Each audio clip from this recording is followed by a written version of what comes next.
Just chatting. Does anyone want to chat? Play the game of chat. Oh man, Genshin. How long? God damn it! That was like 2.5 hours of Genshin. Fuck. uh. Okay, let's see. I wanted to record something and then put it up on YouTube or something. It's like a tradition now. Every time I have a birthday, I do like a thing. You don't want to chat, Josh? Okay. Thank you for your honesty. Um, played 8 hours of Genshin in one day this past week. That's how it happens, Jen. It's like a drug.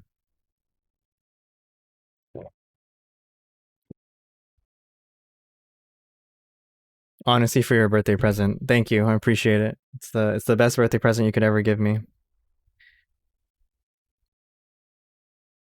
I have random people on LinkedIn messaging me saying happy birthday. I've never met them in my life. But to be fair, I did this thing where I added a shit ton of people on LinkedIn, like constantly. So now I have this really weird network on LinkedIn. Got a network, yeah. Yeah, it's too addicting. It's an addicting game. It really is. It's like, I mean, it's just designed really well. And so, I was Night Eyes, Milkman Dan, and Never Tipsy, and I were all having dinner together yesterday, and we were talking about some of the issues of the game. And like the good thing is, honestly, if you're just playing this game casually and you like it for what it is, you're gonna have a lot of fun for probably the foreseeable future. It's just that like when you try to grind the game really hard, it almost punishes you. Because then the higher up you go, the harder it gets to do everything. So like rushing just makes you feel like you run into a wall faster. I haven't looked at LinkedIn in ages. Dude, LinkedIn is now like the new place to be, apparently. Because organic reach is like incredible. You can post about nothing work related now, and you'll probably get like a good audience. I'm like too afraid to try it though, because I'm like networked with every single like past coworker and current coworkers and shit like that. So I really don't think I want to like go that route unless I produce something that's like more professional friendly.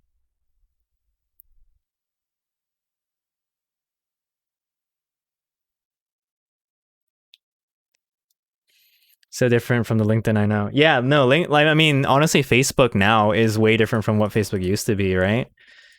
I'm using an app called Long Walks, and the prompts it gives you actually reminds me of Facebook when it started. Like Facebook didn't have prompts, or maybe it did, but like maybe it was really short lived. But the whole idea of Long Walks is to be like write some shit. Okay, so like for example, I just got a summary of like the stuff I shared on my phone.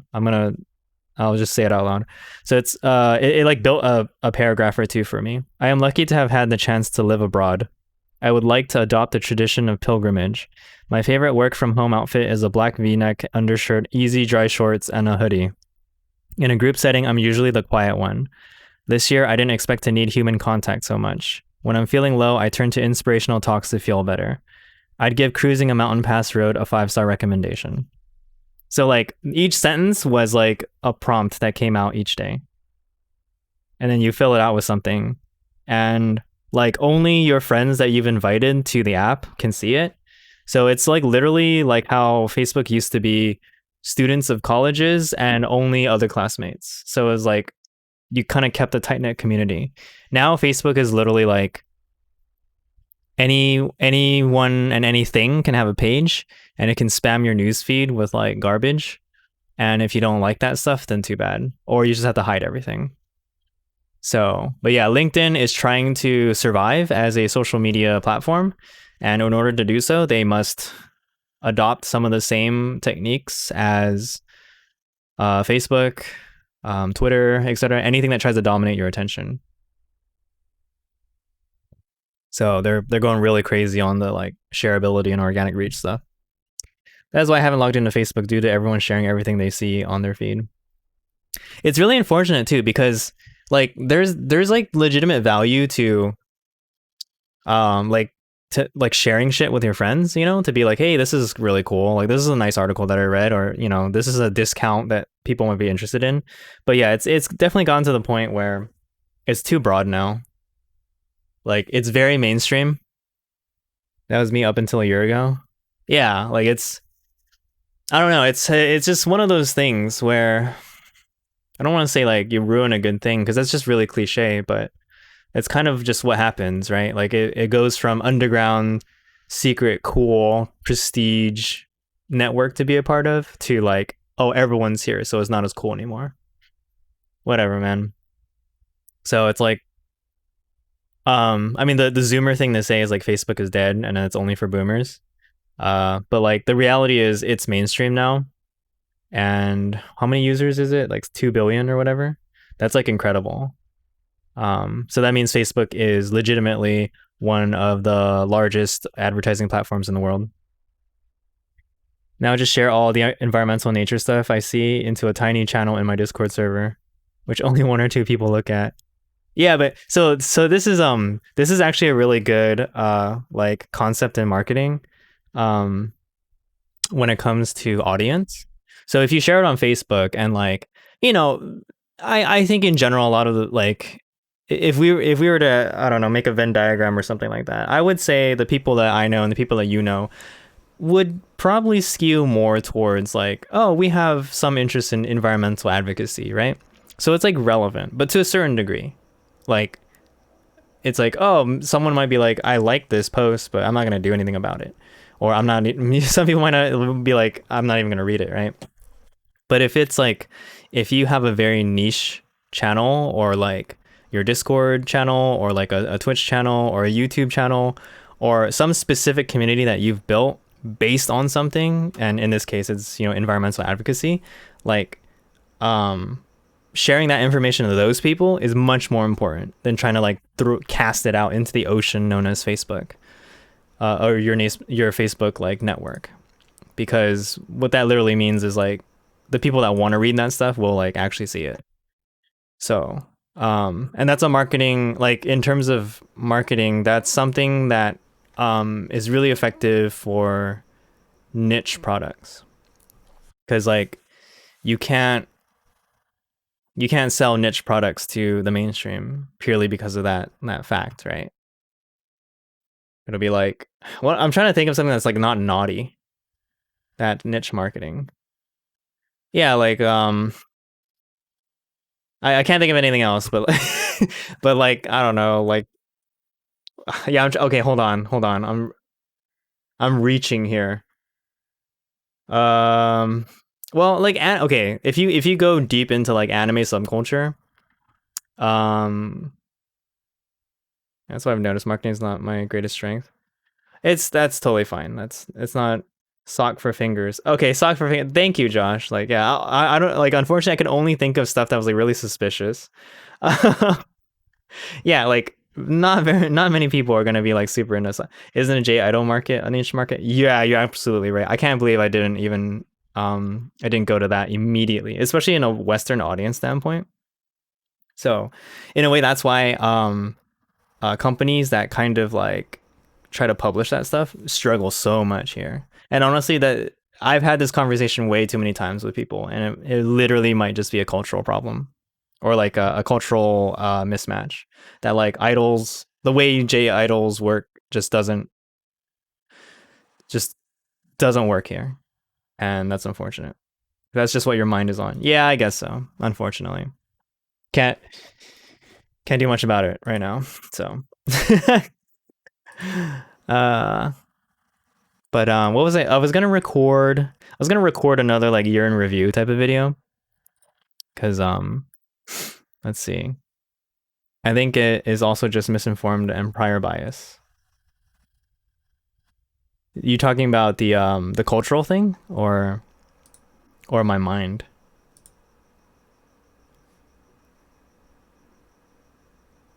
Oh, my nugget video has 14 views. Hell yeah, dude. So that's a good performing video. Oh god damn it. I'm trying to think of the Idol in the West thing. Oh, do you mean like the fact that um like J idols already have like a stigma attached to them because of what everyone thinks they are? Because that's similar to something we were talking about that earlier this evening when it comes to anime, like just Western studios and developers just literally don't take anime seriously, even though it's like a huge market in not only Japan but like Asia, right? All right, let me share my let me do some screen share, dude. I haven't done a scene with like my actually I don't think I have one. Oh my god. Did I really delete it?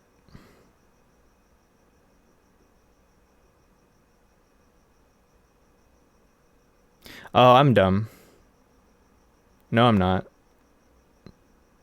Okay, hang on. Let me try to capture something.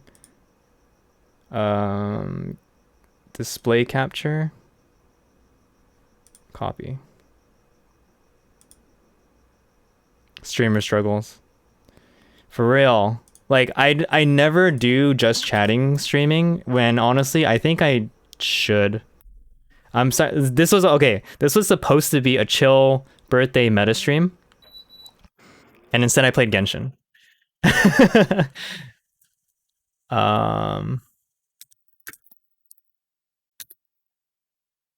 I actually need to find a better way to kind of like, I guess mix up my scenes or something like that. Wait, is display capture part of it? Oh, it is. Okay, never mind.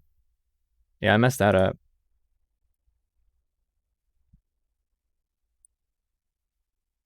Okay, if I move this up, but then I unlock preview, allow me to edit this. Yeah, there you go. Something like this. I don't know. Okay. It's probably too big. Whatever. Yeah, I listened to a podcast that thought that idol fans want every girl to be perfect and said that VTubers were better, even though they described the reason they like VTubers the same way people like idols for them. That's exactly it, dude. That's exactly it. It's a terrible misconception. I didn't realize VTubers were a thing until recently. Dude, you know it's like, well, I was like, I almost felt like it's mainstream when like your 50-year-old friend is aware of VTubers. Like his sons are like into them. So, and they are like cool with like niche culture. Like they like anime and stuff like that. But anyway, if this is my droopy YouTube channel. But like let's see, every year I do a thing. Oh my god, this is a Japan video. Okay, here we go. Birthday reboot. Daily Dave number 40. No, that's 2 years ago. Oh god. Oh, I've lost track of time, dude. Oh no, I didn't do one last year. You know why? I was in Japan last year for my birthday. Okay, so let's just start it all over again. This is good. I'm just gonna tell a story and I'm gonna make it into a video. Tradition ruined? Yes. I'll tell you why though. I'll tell you fucking why. Um, I mean, I wish I had more of an audience for stuff like this, but whatever, dude. Whatever. We'll put it on YouTube. It'll be immortalized forever. Something, something, something. Um, is all my shit right? Yeah, it's fine. Okay. So, geez, where do I start with this thing? I hope I can recall the story correctly because the way I told it one time I felt was really, really good, and I wish I had recorded it, but I was literally hanging out with people, and it would have been awkward if I was just like, "Hold on, let me record this." And also, I didn't expect it to go so well. Once upon a time, yes. So, there's gonna be a little bit of TMI in it. So if you're not like super cool with like I don't know, medical problems and shit, you might not. Whatever, dude. We're here for the vulnerability. Thanks for the posture check, Josh. Yeah, we gotta be very proper before we talk about serious things, right? Right? Okay. So anyway, last October. Wow. I forgot when exactly my trip was. But so my friend Bruce and I had started talking about going on a trip together, and he wanted to take his best friend along because, and his name is Paul. Paul had never been to Japan before. So Bruce and I, context is that, you know, we met through Anime Expo staffing, and so we were already diehard anime fans and stuff like that. So for us, you know, going to Japan and all that, oh, it's a totally natural thing. And we had both been. I used to live there. Blah blah blah. Right. Thanks, Josh. I just sat up in my chair too. Oh, I know this story. Yeah, I've told this story quite a few times. Right. So, what is it? So the three of us were gonna go on a trip together, and the weekend we're supposed to go, like the biggest typhoon ever. Well, not the biggest one ever, but one of the biggest typhoons ever. Hagibis was going to pass over Japan, and we're like, oh man, I don't know about this, right? So that's the context of like us trying to like get there. But anyway, there was like about a few weeks, a month prior to when I was about to leave. One day, I was like I went to the restroom and like I had trouble passing urine, and I was like, whoa, like this is like bad, like it was like a burning sensation, and I was like, oh no, this could mean some things, right?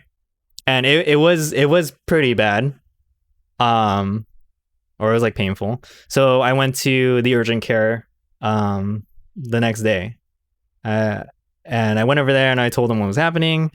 It hurts when I pee, and so they're like, let's run some tests, you know, pee in a cup, take a blood test, STD test, etc. Right?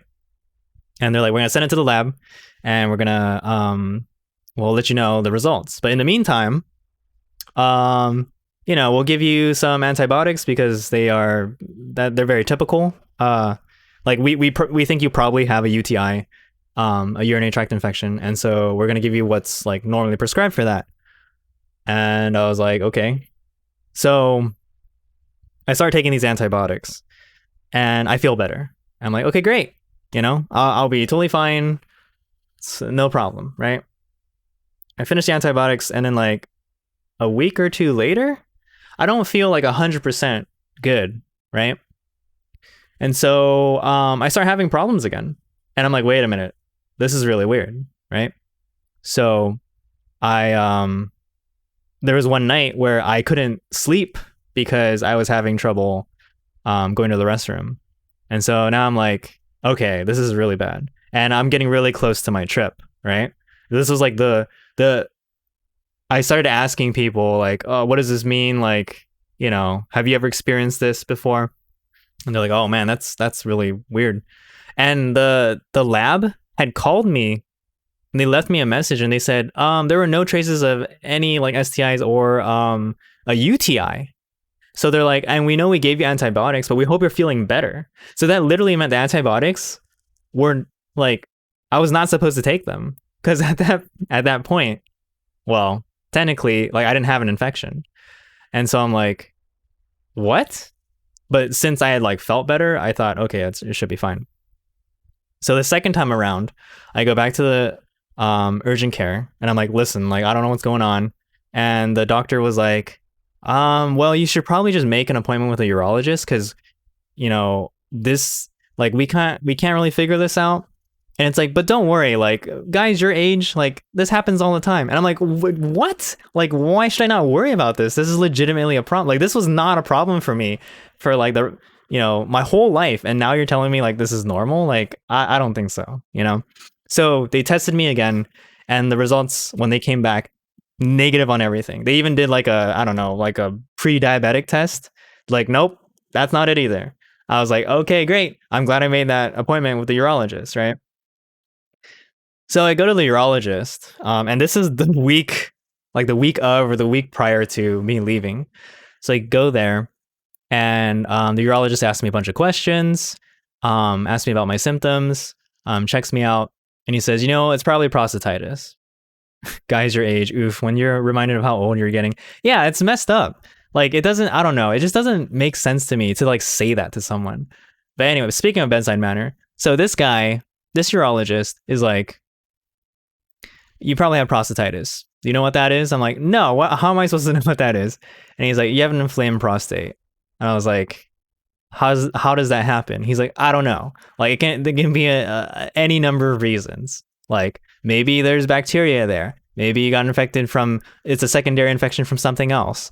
But anyway, the way we treat this is we give you a month's worth of antibiotics, and there's this other drug that helps you like pee better.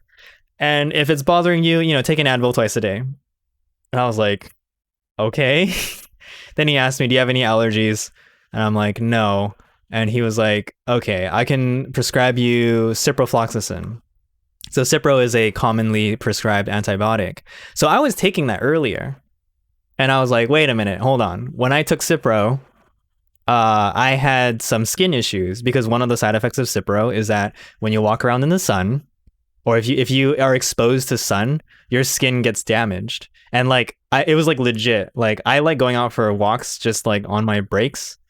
And so while I was taking Cipro, I would take these like, 10, 15 minute, maybe half an hour walk. And I noticed that I was getting like peeling skin on my body wherever I had exposure to the sun. And I was like, okay, so when I took Cipro, like this was an issue. So he's like, okay, I'll give you Bactrim instead. And I was like, okay. He's like, like Bactrim is like commonly prescribed or whatever. I'm like, all right. So it's like, you gotta take one of those each day. Was it 1 or 2 every day? It's 2. I hated it because it was like, I hate these antibiotics because you have to take them at a certain time every single day. You have to rotate them too. It's like every 12 hours. And like, you have to try your best not to like leave the cycle of taking these pills just because that's how they work. And he was like saying, because it's your organ, you have to use a lot of this drug to penetrate and actually like, do what you want it to do. So I'm like, okay, let's just go with that, right? So I have this Bactrim, or this generic version of Bactrim, and I'm packing my bags and stuff like that. And I'm getting ready to go. So my sister is a pharmacist, and she stopped by the house to like hang out a little bit. And I was eating dinner that day, and the typhoon was coming, so they actually delayed my flight by 2 days. Right. What ended up happening was I was supposed to fly out on, I believe, a Thursday afternoon, and it would have been really comfortable, and like, we wouldn't have to get to the airport till like 1 or 2. But no, they're like, typhoon's coming. Japan's closing all of its ports, and we're just gonna have to reschedule. We'll let you know what we're gonna do. And I was like, okay, great. So I start taking these antibiotics. I tell my sister about everything that happened and the my doctor's visits and stuff like that. And she was like, oh, I've taken Bactrim before, but I had an allergic reaction to it. So you might want to like look out for that. I was like, oh, like what what would that entail? And she was like, yeah, I got like a rash on my skin and stuff like that. So if you see that, you should stop taking it. And I was like, okay, well, I seem fine so far. And she's like, okay, as long as you're fine, it's good. And I was like, all right. But I noticed that night, like, I didn't really have an appetite for what I was eating. And I found it kind of like, I guess, normal, so to speak. I already am not good at like eating a lot anyway. So I just figured, I'm just not in the mood for like finishing this entire bowl of pho, right? Okay. So, we're waiting for the reschedule of our flight. I get an email that says we're leaving the next day at like 8 in the morning or something. I don't know. Like it was something like really early, like 10 a.m. maybe. So we had to be at the airport pretty early. So I went to go stay at Bruce's house, and we took like a shuttle van up to the airport. And then when we got there, they're like, sorry, the airports at Japan the airports in Tokyo are still closed. So we're just going to have to push the flight date back again. And here's a $20 voucher to use at the cafeteria. I was like, oh my God, dude. So like I take this $20 voucher to get like a pizza or some shit. And a pizza costs $20 at LAX, just letting you know. So yeah, that's like $20 a mega lol. Exactly. So I'm like, okay, great. Fantastic. So we go back home. I go back to like my house, and my parents were out of town, but then they came back. So they were like, wait, we can take you to the airport tomorrow. Like, don't worry about it. And so I'm like, okay, whatever. And then the next day, We go early again, get to the airport. Cool. We get to fly out. And so, yay, like I get to start my Japan trip, right? So we get to Tokyo. We have a good like first couple of nights because I get to meet up with a friend I haven't seen in a while. We're just discovering stuff here and there. Really cool. So, um, our trip was planned as like we'll land in Tokyo, wait a few days. It was supposed to be 4, but we lost 2 days because of Hagibis, right? The typhoon. So it became 2 days in Tokyo, 2 days in Kyoto, 2 days in Osaka, 2 days in Kinosaki, and then a week in Tokyo. So it's almost as if we like got there and then like had to kind of rush because then we didn't have like the buffer time that we originally scheduled for. So we embark on our journey to Kyoto, and we planned it so that we would be in Kyoto during my birthday. So on October 16th, I believe. Yeah, on October 16th in Japan, we headed down to Nagoya via the bullet train. And while I was on the train though, and so like what you do is you buy like a bento box and you take it with you onto the train and then you eat it like because there's trays and it's like a really comfortable train and all that. But it was like packed. Like they were like everyone was going down in this direction. And so our plan was actually to just go down to Nagoya to meet one of my friends, just to say hi, hopefully like maybe get a coffee with him or something, and then we'll go to Kyoto after. So I'm in this bullet train and I'm eating this bento. I'm not even like a quarter way through it and I like feel really nauseated. I don't have an appetite. I'm not enjoying like the feeling of stuffiness, and this like I was like, am I getting motion sick? And this is like not normal because like honestly, I've been on the bullet train so many times that like I know how to handle it. Like it's not an issue for me. So I was getting really weirded out. But to be fair, I was sat between two salarymen, and I'm in the middle chair, and I'm like, oh, this sucks, because I was basically thinking like, oh man, I'm trapped, and I think I'm having a panic attack because my heart was throbbing like crazy, and I was starting to like really feel like, oh my gosh, like something is wrong with me right now. And so I almost felt like I was gonna throw up, and I wanted the guy like next, like this is really dumb. I should have gotten up, but I was afraid of like throwing up while getting up. So I was like freaking out because I was like, I need to know where the bathroom is. I need to know how to get there like really quick. But I wanted to wait till the guy next to me got up to do something. Then I could just like rush away, right? This guy reaches into his bag and pulls out a beef bowl and then just starts eating it. And I'm like, oh my God. And like the smell of it like came out. And like, remember, I'm like, I have no appetite now. And like, I just don't like anything. So I'm just like, oh, I'm gonna die. So I just tried to like hold it in, like just keep my composure for as long as I can. And then like my friend who's sitting in another row texted me and was like, oh, like we're gonna get off at Nagoya soon. And I was like, okay. And I was like, this is the moment of truth. And so we arrive at Nagoya, a bunch of people get off, we get off. And then once we leave the doors of the bullet train, I'm like, oh, like I could finally like breathe in fresh air again, and I felt a lot better. But I was like, yeah, it was really weird. I don't know what happened. Like, I just don't have a good appetite. Maybe like I didn't sleep enough. I don't know. Something's going on. And they're like, okay, well, just take it easy, right? I was like, yeah, we'll take it easy. So we wait for our friend to come pick us up. And so he drives to the station, and he stops by. We get into his car, and then he gives us kind of like a tour of like the Nagoya expressways, and it's giving us some good like good stories and talking to us about this and that. Then he takes us to his workplace. He works at like a kind of like not a car dealership exactly, but like he helps fix up cars for people, or his shop helps fix up cars, and he'll like pick up nice like like racing cars basically, like GTRs, Supras, and then like drive them to clients and stuff like that. It's definitely like a specialty shop. So he like drove us to the shop, let us look at the cars. We met his boss. His boss wanted to sell us a car, and we're like, yeah, that's not gonna happen. And wish I could stay for the rest of the story, but I need to go to bed now. Good night, Dave and Chat. Good night, Jen. Thanks for sticking around.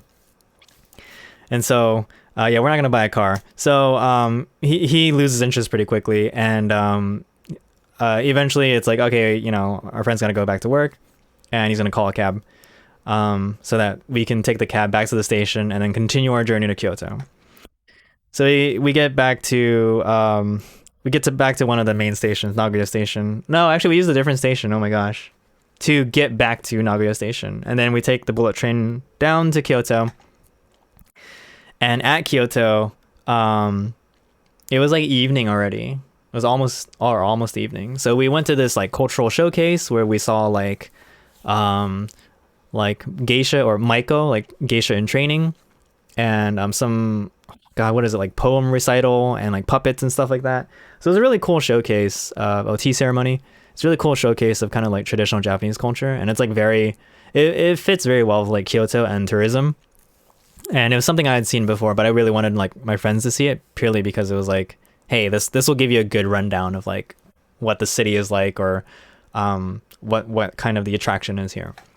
So we see that, and then we're like, oh, we're pretty hungry. We should go get some dinner. And so Bruce like always has a plan when it comes to like food. So he had mapped out like where we were gonna go to get like dumplings or something like that, right? And so we're walking around, and it was feeling, Kansai is a little bit cooler in terms of temperature than Kanto. So like the west of Japan, maybe because of the proximity to water or whatever, I don't know, but it's like a little bit chillier over there. And so I start feeling the breeze. I'm like, ooh, that's kind of, yeah, it's, all right. I can feel the autumn weather. And all of a sudden I'm like rubbing my nose, and then I see blood. I'm like, oh my gosh, I have like a bloody nose. And I was like, we should go to a drugstore real quick. I want to see if they have like either, what was it, like the saline rinse or something to kind of like clot my nose. Bruce was like, there's this stuff you can use that kind of like auto clots your blood clots for you. So like, we should see if they have that. So we go there and we kind of ask them via Google Translate, like, do you have this? And they're like, no, we don't. All we have is, like a saline rinse. And then there's the typical stuff like a Q-tip and like petroleum jelly. So I buy all of those things, the swabs, the petroleum jelly, and the nasal rinse, I believe. And so I was like, can you use your restroom to kind of take care of this? And yeah, you totally can. And so I asked Bruce to come in with me, because what I realized is like I don't really have the hands to like hold this and then like take care of everything. Here's the crazy part though. Bruce was like, I'm a master at like bloody noses, and I can take care of this for you. So it's like, assume the position, like head down, pinch here, tissue up here, and when it starts clotting and the dripping slows down, then you can like, apply petroleum jelly, heal the wound. And then after that, you start doing the saline rinse to, like a day or two later, you start doing the saline rinse to keep it moisturized. My nose didn't clot until an hour later. And that was like, that's really strange, right? Because typically when you get a bloody nose, you can clot it within 5 to 15 minutes, right? So like we're getting a little worried, and I was like, this is a lot rougher than I expected this to be. So we take care of that, do the clot. Okay, let's go. Well, I had lost I had lost some blood by then, so I'm like, okay, So Bruce was like, how about you go back to the hotel and just chill, and then Paul and I will go find food, pick it up, and then bring it over to you. And I was like, okay, great. So they go ahead and do that. I just try to relax in the hotel room.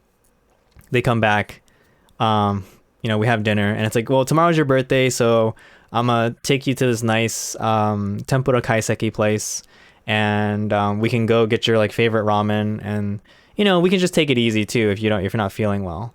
Because he was like, maybe you're just a little under the weather and you just need to rest it off. And I was like, yeah, that's probably it. So we're like, okay.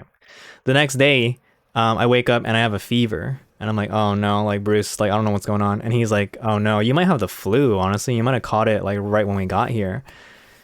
So he was like, all right, well, we'll do the lunch, and then you can like chill out. Paul and I will figure out what to do. We can have dinner together, and then just take it easy because we're gonna go to Osaka the next day. So we're like, all right. So we have this tempura kaiseki, like $100 per person meal. And it's good. It's just I can't really taste anything. So I feel bad about that. But it was, it's a nice fancy meal. And then I go back to the hotel to basically sleep, right? And and then Bruce and Paul come back and they're like, "Let's go to Ichiran, your favorite ramen place." I'm like, "Okay, sure." So I go there, and I can only eat like a third of the bowl. And this is really wild because I was like, "This is insane." Like, there's never a time where like I don't like this. And so I this is where I could tell I was not feeling well. Well, I mean, obviously I wasn't feeling well for like a lot of reasons, but I was like, this is really messed up. So we go back to the hotel, and I'm about to go take a shower, or yeah, take a shower. And so like I remove like my shirt, and then I see like this region of like rash on my skin. And I take a picture of it, and I sent it to my sister, and I was like, "Is this the type of rash you're talking about when it came to your allergic reaction?" And so like I put my phone away. I'm like, he's just not gonna respond immediately, right? Time zone difference and stuff like that. So I go to the shower. I wash up, and then I'm like, I want to relax. I'm gonna use the bathtub. So I fill up the bathtub. I turned on the heater from the outside because I wanted to keep it like nice and warm. So I get in the bathtub and I sit there. But then the whole time, my head really just starts like pounding, and it just feels like, oh, like it's way too hot. So I'm like my friend Bruce was about to go to bed, and I was like, Bruce, are you out there? He's like, yeah, what's up, Dave? I was like, can you turn off the heater? It's the orange button. He's like, all right. So he presses it, and then I'm like, okay, it should get cooler now. It gets hotter, and I'm like, oh no, like what's going on? Turns out he actually pressed the button and changed it from low to high. So it was actually getting hotter in the bathroom. And I'm like, oh my gosh. Like, I didn't know, but I just started feeling not good. So I was like, I need to get out of the bathtub myself, and I need to just dry up and just, cool down and stuff like that. Well, I get out of the bathtub and I don't feel really great. So then I like throw up into it after I drained it. And he's like, are you okay? And I was like, yep, just throw up. Just threw up. Don't worry about it. Okay. He's like, yeah, just let me know if you need anything else. And he was basically like in and out of sleep, and he had heard that. And so I clean up, I get dressed, and I'm like, oh my God, dude. And I think my sister did reply at that point, and she was like, yes, that's it. Stop taking the meds. I was like, okay. Oh boy. So I wake up the next day, and I don't want to move. And it's like, I wake up at like 10 a.m. or whatever. We had to check out at like 11, and we had to leave for Osaka. And I was like, Bruce, I don't want to move. And he was like, okay, here, like Paul and I will help pack up your stuff, put on these sweatpants so that you feel more comfortable. And we'll try our best to like make do. And so they were really, they were really good to me for like taking care of all this stuff. And yeah, I was just like really not into anything. Like, I put my mask on, put a hat on, moved really slowly. We took a cab to the train station. And then from there we took a short bullet train ride down to Osaka. From Osaka, we took a cab to our hotel. But by that time, I was like all I wanted to do was sleep everywhere. And apparently, like when we were in the cab together, I was just like laying like this. My friend was like, dude, do you see this? His skin's turning red. I had turned like bright red. So that's cool, right? We get to the hotel, and they're like, hey, our friend's like feeling really sick. Can you check in early? Because we're not supposed to check in until like the evening. And they're like, yeah, sure. Like, we'll take care of this for him. And so they take me to my room, put my luggage down, pretty much throw myself on the bed, and I'm staying there for the next 2 days. Bruce came in to check up on me like multiple times. Just like, hey, do you need any food? Do you need anything? You need water, etc. And yeah, my skin was completely bright red. And I was like freaking out. I start like all I can really do is look at my phone and like just do nothing. Like I'm resting in an attempt to like heal, quote unquote. So I start looking up stuff on my phone, and I'm like, I have these symptoms. What could this be? Is this related to the antibiotics? And then I start looking up like Bactrim, and side effects and allergic reactions to this drug.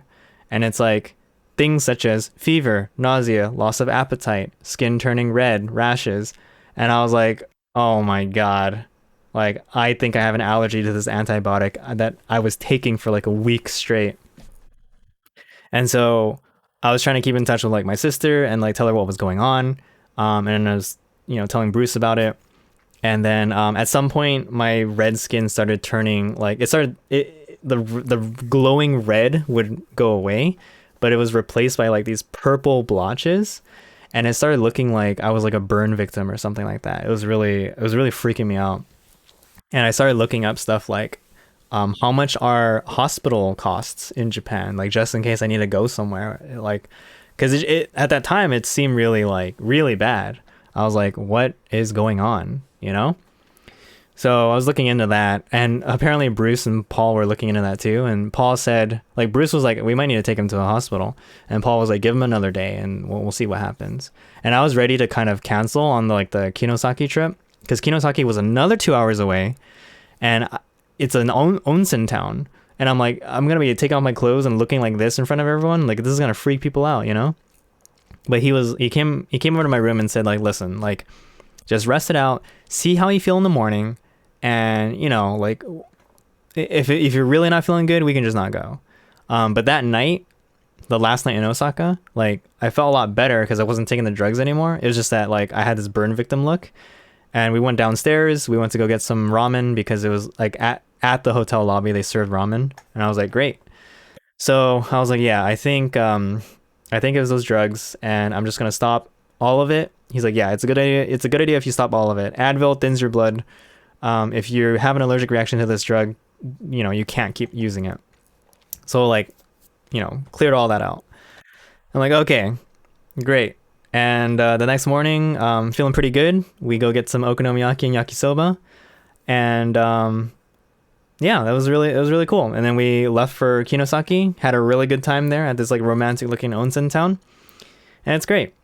So the rest of my Japan trip, fantastic.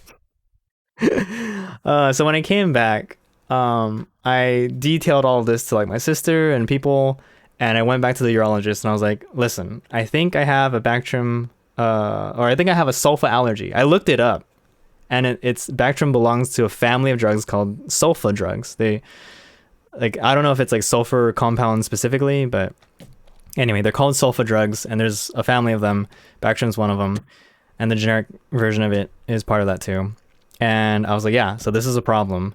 And he was like, what makes you think that?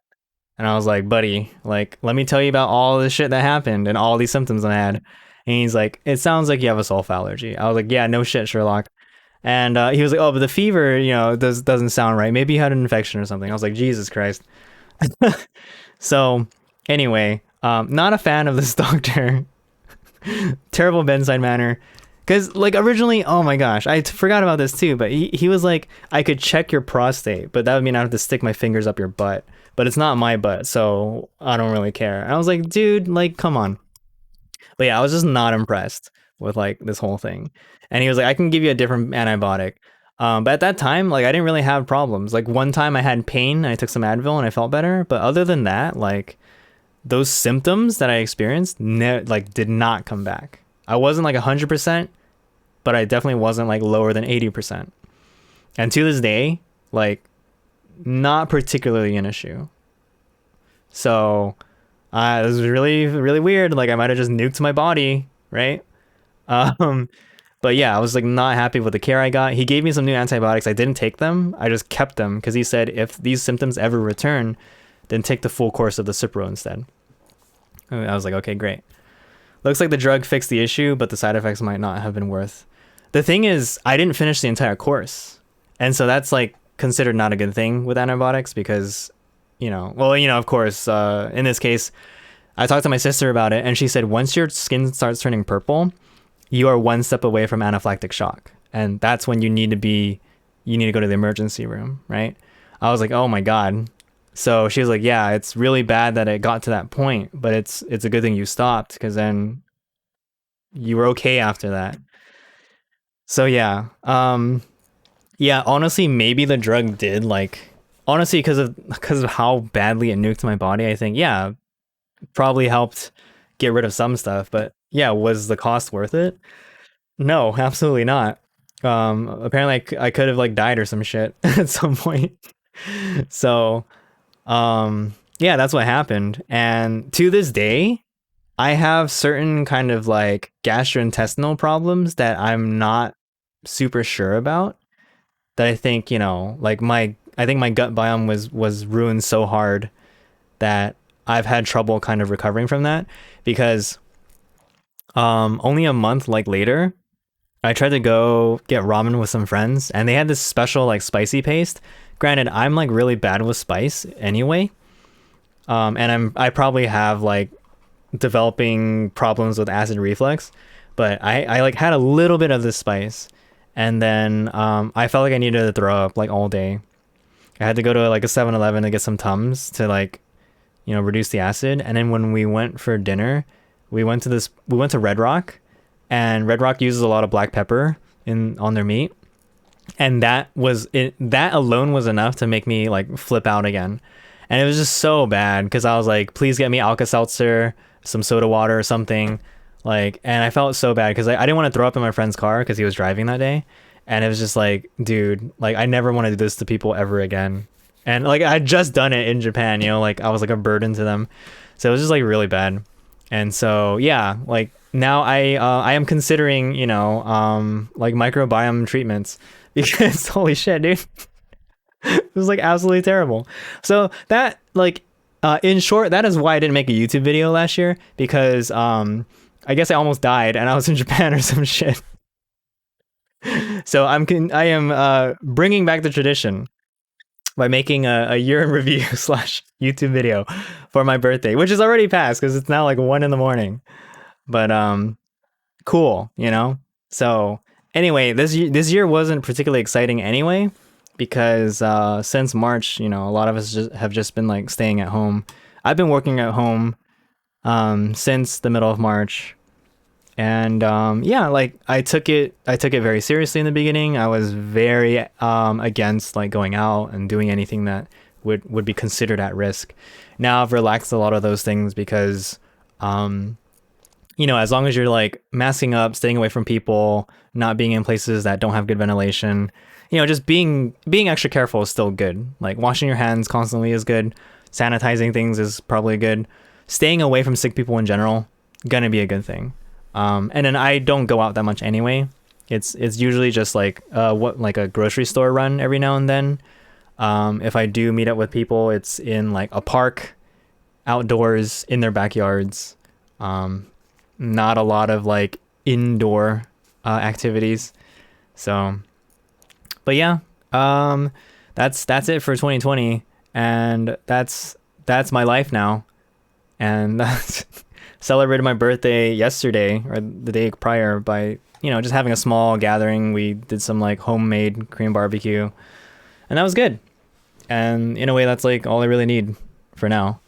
I just hope that by summer of next year, like we have mass deployment of vaccines that are proven to be good, because one worry is that like they rushed it too much and what are the side effects. But I think by then we should kind of know like what we're in for. So I hope by next summer that's all taken care of, and then next winter I can actually take a vacation to Japan again, because next year will be the 10-year anniversary of my first trip to Japan. And it was an interesting trip because it was one I took with my friend Alex. And at the time, I was like into like trying to vlog my trips and stuff like that, and he was like totally not into that. And he, on the other hand, like now he's like really into vlogging and like he wants to do like creative stuff. And so he brought up the idea of like, why don't we do a 10-year anniversary trip? And I was like, dude, I'm totally down. So Joshbox, you're thinking about doing the same? Dude, we could use your skills. But no, really, I think in general, having a trip where like I can see a lot of friends is always a good thing. We will have like objectives for this trip, You know, we're gonna want to go to a lot of like places that we visited back in 2011. We kind of want to relive some of that, and I think that'll be really really fun. And honestly, I think the way we're gonna approach that project is like we want to have fun doing it, so we shouldn't push ourselves to the point where like it's a chore, because that in a way some of the trip back then was like that. And honestly, we were younger and less mature, and we were really good at pushing each other's buttons. And I think that now that we're older and we're actually closer as friends now, like it should be fine. I mean, if anything, we're gonna start talking about the project anyway, probably real soon. Honestly, we're planning on getting dinner together soon. So but yeah, like those like after trying to do creative projects with close friends, like not just like friends I meet online or like who like I start a relationship with like because of like projects and stuff like that. Like I'm talking friends that you've been with for like you've been friends for years but you never worked together, and now you're trying to do it together. I've learned that like it's good to just set up expectations and like set up boundaries and commit to those, and just understand that like if you're gonna do something like this, just know what your priorities are. And like number one for us, it's like the friendship is above the project at all times. So if anything in the project ever jeopardizes that, then you know we know what to do. It's like cut that shit out. So I think that's worked out fine.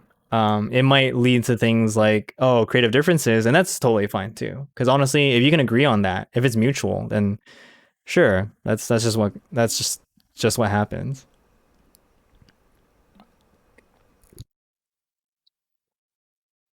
So yeah, anyway, that was it. That's my story. And now what I want to do, because honestly, like I want to do honestly, Josh, give me your honest opinion. I want to do more like just chatting streaming.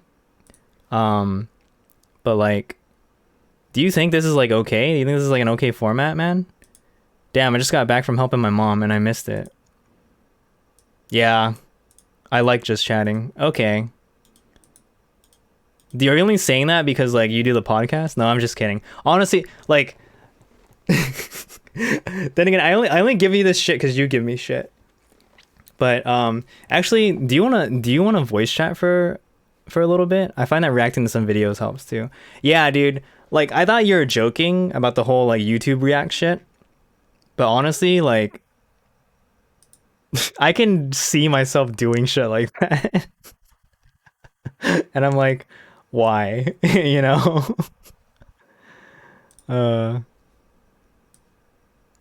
All right, I'm in Discord. I'm ready to receive you, Mr. Box. Yo, What's up? You and your shotgun mic, dude. just right in my face. Oh, is it? Uh-huh. It's funny because it never sounds blown out. I think because it's like Yeah, it's pretty soft. it's by design. It's, Yeah. I Yeah. can make it even lower on the mic itself. No, don't do that. We won't be able to hear you. So I was gonna ask you. Actually, honestly, like I don't know what I was gonna ask you. Fuck, I don't know why you're here. I'm sorry. No, Why I'm did just you invite kidding. me? I know, right? This is what I always do to you. No, but like it's funny because I feel like we have a lot of similarities in the sense that like because I used to do like an idol website podcast and you're hmm doing one now, and just like I really like stopping by to like see you guys do it.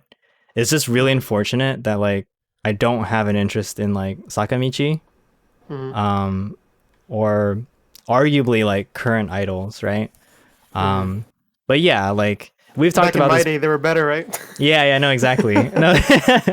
And everyone's gonna say that too. You'll talk to like plenty of old school Hello Project fans, and they'll be Mm-hmm. like, well, you know, when I followed idols, it's like hmm okay, you know. So hmm to be fair, it's just I can't deal with the emotional investment, you know, Yeah, it again. takes a lot. Yeah. So but yeah, That's why I'm I really separate myself from that. I'm a little more casual than boy that's you originally. know what, that's what all like even wait, you say you're more casual than boy? Yeah. Damn. Because boy's pretty casual, yeah? Nah, boy's like pretty into it. He just doesn't like give off Oh, the okay, aura that okay. he's into it. Okay. That's yeah, I kind of got that feeling at hmm times. But yeah. No, Like that's he isn't like good. super into it. Like he isn't like every day tweeting like about certain members or whatever. But he like keeps Yeah, up. yeah. Me on the other hand, You're just like whatever. I'm just like, oh, that's cool. I see that on Twitter. Oh, But I okay. don't go out and Okay. watch like everything. Oh, okay.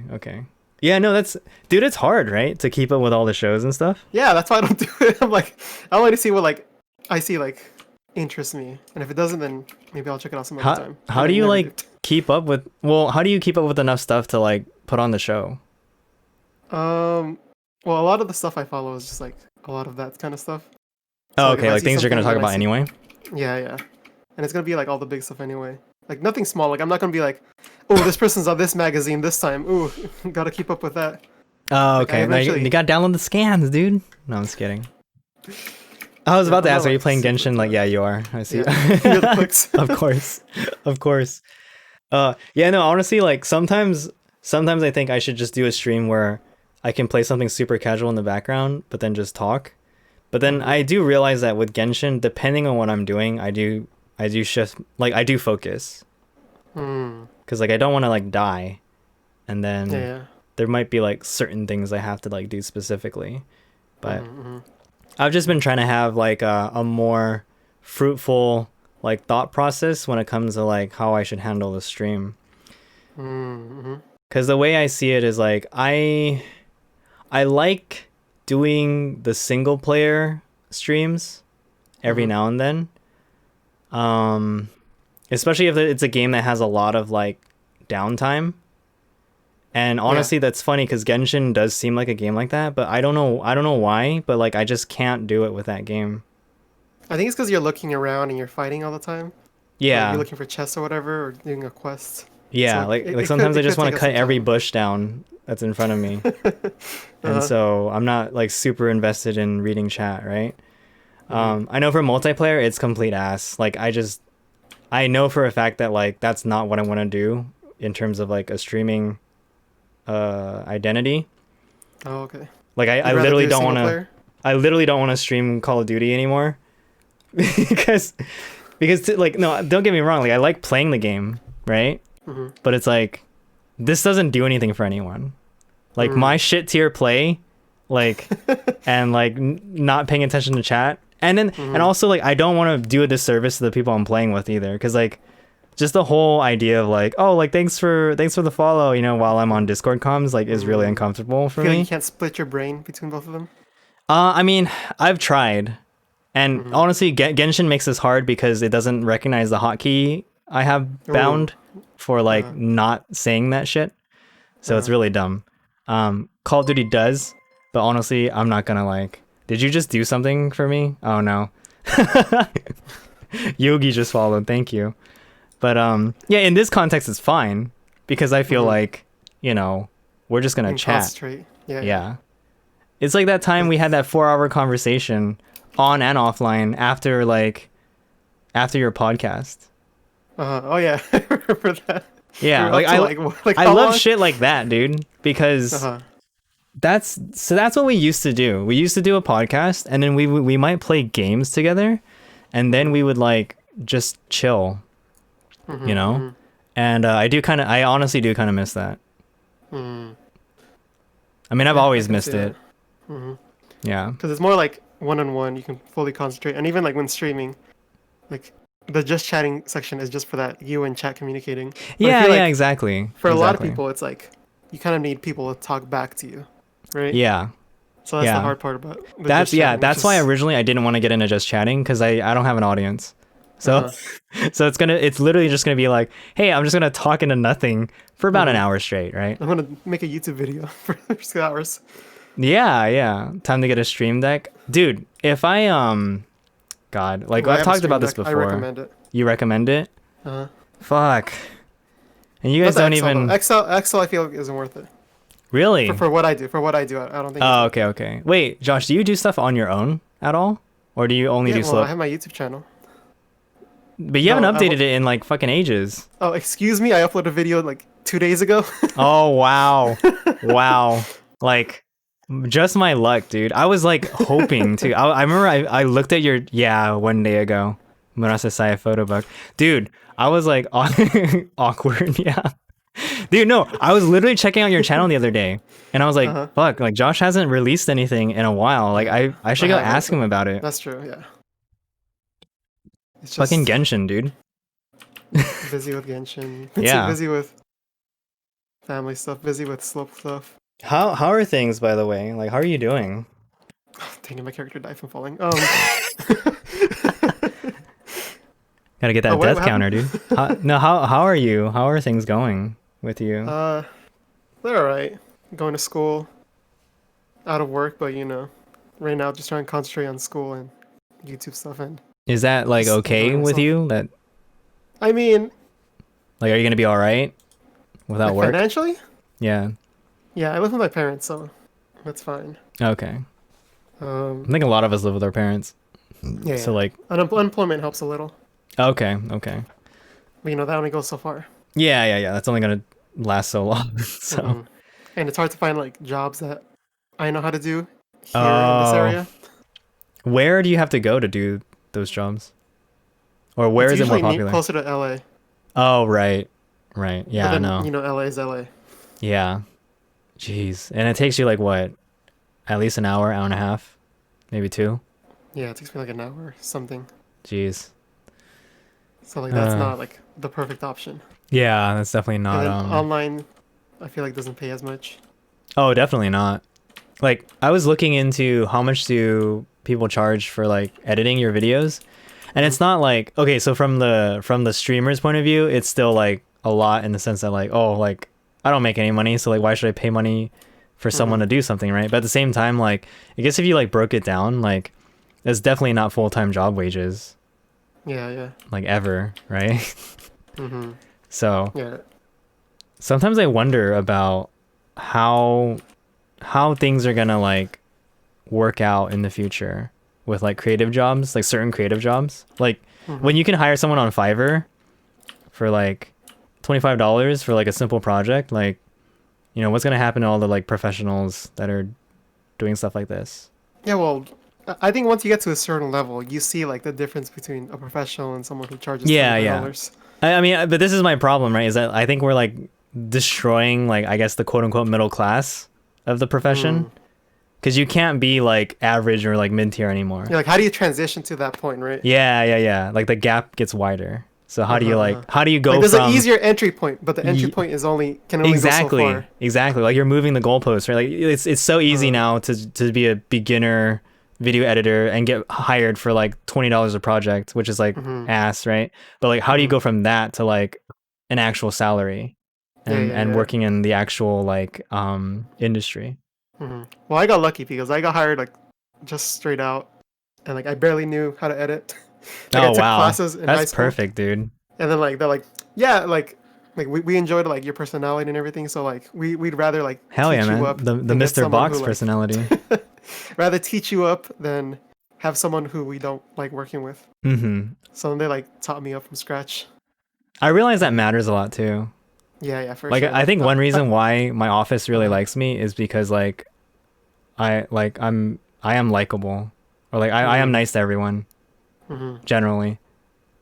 Yeah, like I was like helping out a little bit with the hiring rounds, and I was like, now I see like I'd much rather have someone who's like cool to work with than like someone who's like really good at editing. Oh, did you 'Cause, find was it like a lot of ego or something? Yeah, there's a lot of people who like can't take criticism. 'Cause I was doing a lot of training, because there's a period in time like that was before the law in California passed where they had to be employees if they did the same job. They couldn't be contractors. Mm-hmm. So we had like 20 people come in at once, and that was like as many people as we have in our company itself. So we had all those contractors come in, and me and like one other person had trained them all. And then you just see a whole bunch of different personalities in there. And seeing like the good personalities, but they're not that good at editing, was way more like beneficial to us than having someone who was good at editing but maybe didn't talk to us that much, or whenever we gave them a critique, they kind of like, oh, okay, I guess I'll do that if you say so, and stuff like that. Yeah. Yeah. And Yeah, especially I've since heard it's of such this. a creative job, Yeah. like there's some ego that goes into it if like you're not careful, Oh, for sure. because they take it as like their own creation, right? Yeah, they take it really personally. I mean, Yeah. like that. I feel bad for creatives in general, though. And this is like really shitty because like I almost like want to become a creative, right? Like it's because there's just a certain amount of shit you have to deal with as a creative overall. Because I see how my designers have to work, right? And like they're just constantly assaulted with tasks and projects. And Revisions all the time. yeah, it's just very like it's like a meat grinder. And I'm surprised like it's gone so far that like they have the best production process in our office because they have to have it, otherwise they wouldn't be able to get the work done. Yeah. Meanwhile, like the digital team, which is like, you know, me and one other person now, like the video team, or I mean the website team, like we're just like, yeah, you know, like we'll just do it whenever we need to. We'll finish it up by then, but don't worry, what happens in between? Yeah. So Yeah, I think it takes like a creative mind to understand like what the creative goes through. Because some people think like for like all the Photoshop stuff, they just think, oh, did you know, you just click one, drag it in, click another one, drag it in, boom, you're done. Or take a video, you know. There's a funny one. Like I tried to do a couple online things, and they're like, oh, you know, it's I have like 10 hours of footage, right? But it's a 2-minute video. You could get that done in like an hour, right? I'm like, no, that's not how it works. damn, dude. I'm magically gonna find like the perfect footage, like just randomly clicking on your 10-hour thing. Oh man, that reminds me of a guy who like ran a marketing department and was like we were part of we managed the website, and so it was like, oh, there's all this cool stuff I see, like I want that on our website too. Like, can't you just copy the code? Like, just copy the code and put it on our website. I'm like, dude, like technically, yeah, but come on, man. It'll be like garbage, right? Yeah, it's gonna break the website. We don't know what we're taking from them. Yeah, Just copy like Wikipedia's website, you know, just make one of yeah, those. just make it happen. And it's understandable because a lot of times, like It especially already exists. in management, like, you know, all they really need to care about is the results, right? Yeah. And so to them, as long as you, and it sucks, like if you're a good creative and you get shit done and it just happens, but you're not the type that like takes credit for stuff or like details the process or like makes it really well known what you're doing, like they're just gonna think, oh, it's just black magic, and they just make it happen. It's easy, right? So yeah, that's crazy, dude. That's an important thing when like I'll probably have to do like freelancing videography and stuff like that. I really envision that for me. Yeah, dude.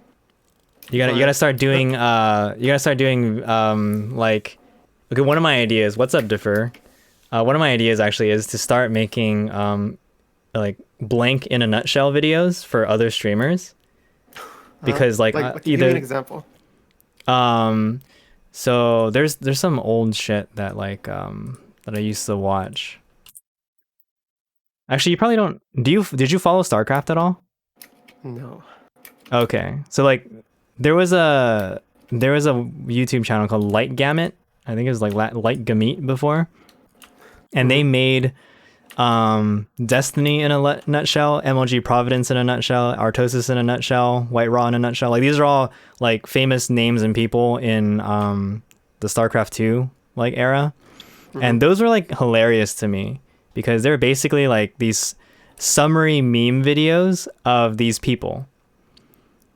Oh yeah, I've had a similar idea. Basically remake a video of a YouTube channel but for another theme. Love those nutshell videos. I used to make one for animes. Like back before I did idol stuff. Yeah, like that shit will actually get views, unlike idol stuff, right? So Well, mine didn't get views. The ones that got views for me were the anime reaction ones and also the review ones. The wait, do you ones still didn't have those? get too much. No, those are all taken down. Oh, okay. Wait, taken down as in like DMCA'd? No, they're privated. No. Okay. I was like, holy shit. I think one of them got DMCA'd. I think it was like a Sword Art Online one. I Oh, did it back when damn. Sword Art Online was airing, like the first season. I see. So it was a while ago. Oh shit, what's up, Carl? Look, people are chatting now. Like basically I follow this coffee channel, but would be hilarious to imagine him review like gaming mice. So I'd act as him doing it and try to recreate the same style. Oh. Okay. Well, to be fair, most of the time when my chat is active is because like all my friends have signed on and are like talking to each other. So happy And other birthday. just- Thank you, Carl. on the just chatting section. I think having like if you're watching a video Mm-hmm. and then if someone's scrolling by and they see a video they recognize, Yeah, they're more I've likely to noticed click on the that. stream. Like I've checked out the just chatting section recommendations for fun, and I saw the person was mid video of oh god, what was it? It was some political candidate or something like that, right? So something that's like current events. It immediately made me want to click on it just because I was like, wait, what's going on? But when I Yeah, arrived yeah. on the stream, they were already on another topic. Yeah, that But it's like happens. that, you know, they got me, right? Uh-huh, So yeah. I mean, obviously, like you watch Devin Nash, right? I've only seen Or a you've couple seen a his couple of his things. stuff, so you know his Yeah. MO, which is basically like if you want to grow your Twitch channel, you know, you have to find discovery elsewhere, and YouTube's one of the best places. And Yeah, honestly, like because out of based all the on people Twitch, I Twitch know, doesn't really help out. Yeah. yeah, out of all the people I know, like you probably have one of the better, if not best, YouTube channels. Okay, Like, somewhat. it's very hard for me to Please like stroke my ego. No, I'm just kidding. if you stroke your ego, yeah. No, because like, dude, I remember when I first saw your stuff.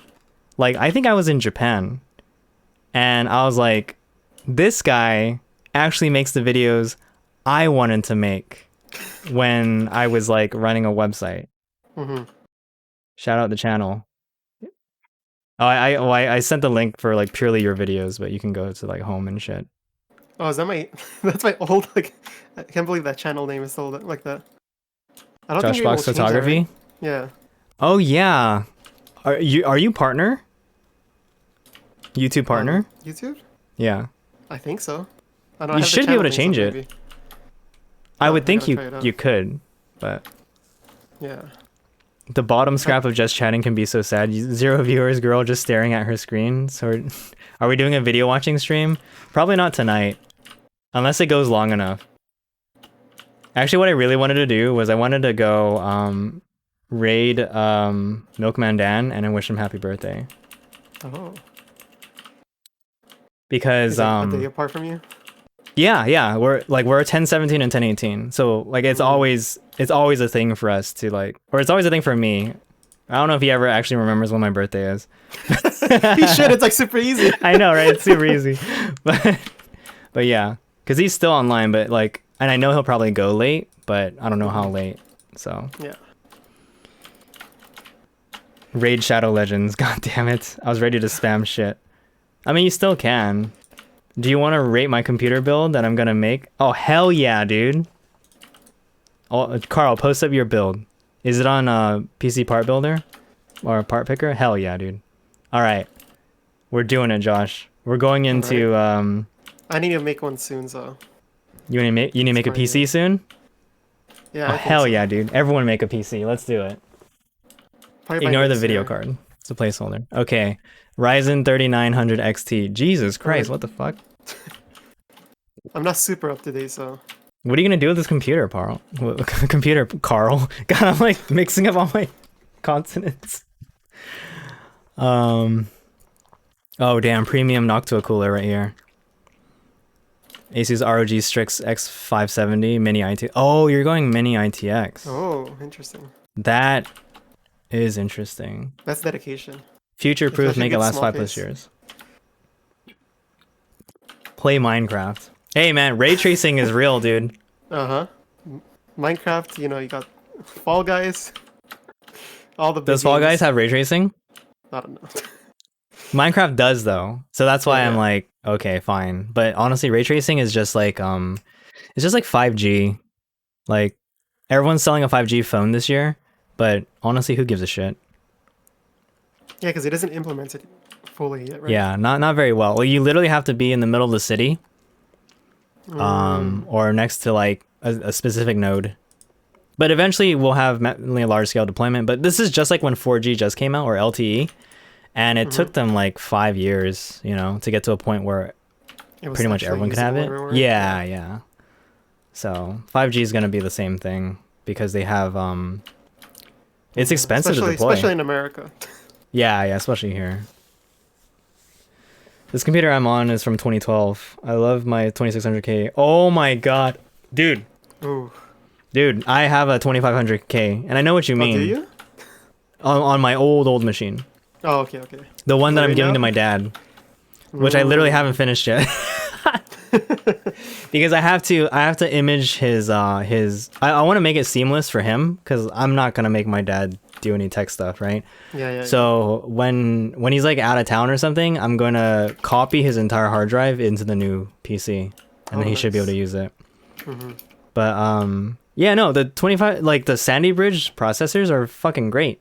Like if you didn't have to like play games and shit, you could still be on those easily today. Yeah.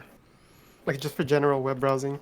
Yeah, like they're great like general purpose office machines. They might be a little bit slow for like, there's like new shit now that just is ass for everything. Yeah, like 4K YouTube videos probably will have a tough time. Yeah. That you just need a graphics card for. Like no doubt about it.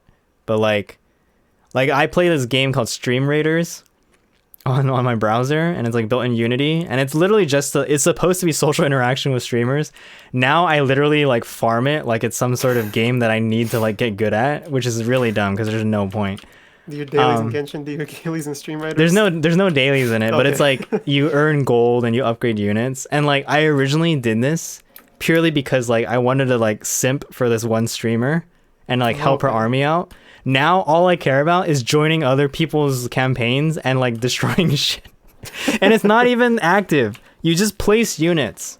The actual battling happens when the streamer presses play and it auto battles. So it's not even like worthwhile in terms of doing anything. But I just do it because I don't know, it's like fun to like finally like when your favorite streamer does show up and you get to place units for them. You're like, all right, check me out. yeah. But then like I should honestly, dude, I don't know what like it's a sunken cost fallacy because I actually bought like their battle pass and it made me realize how like I want to like honestly I like supporting them because I think what they're introducing to Twitch is good. It's still a mid-tier streamer thing, so like Milkman Dan asked me why don't I do Stream Raiders. I'm like, dude, I have like 6 viewers, like what the fuck.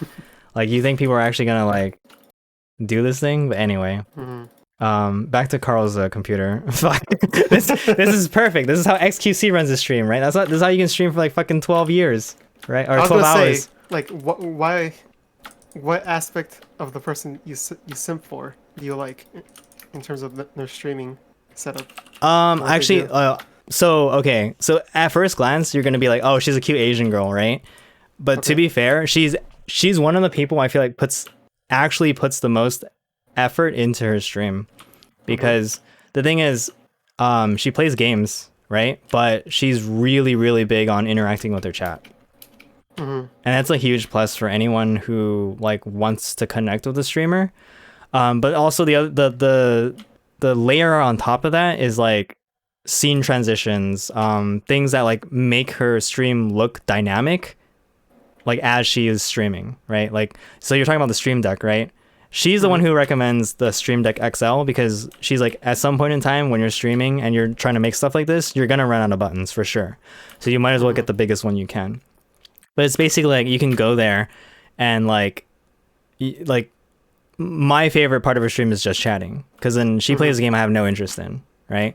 But like when she's like streaming, she'll use this Stream Deck to like put on these scenes that are like really comical. Like there's a sad filter, there's like it's like creepy filter, it's just like all this stuff to make it so that the content itself is like entertaining. And so that's what I appreciate about it.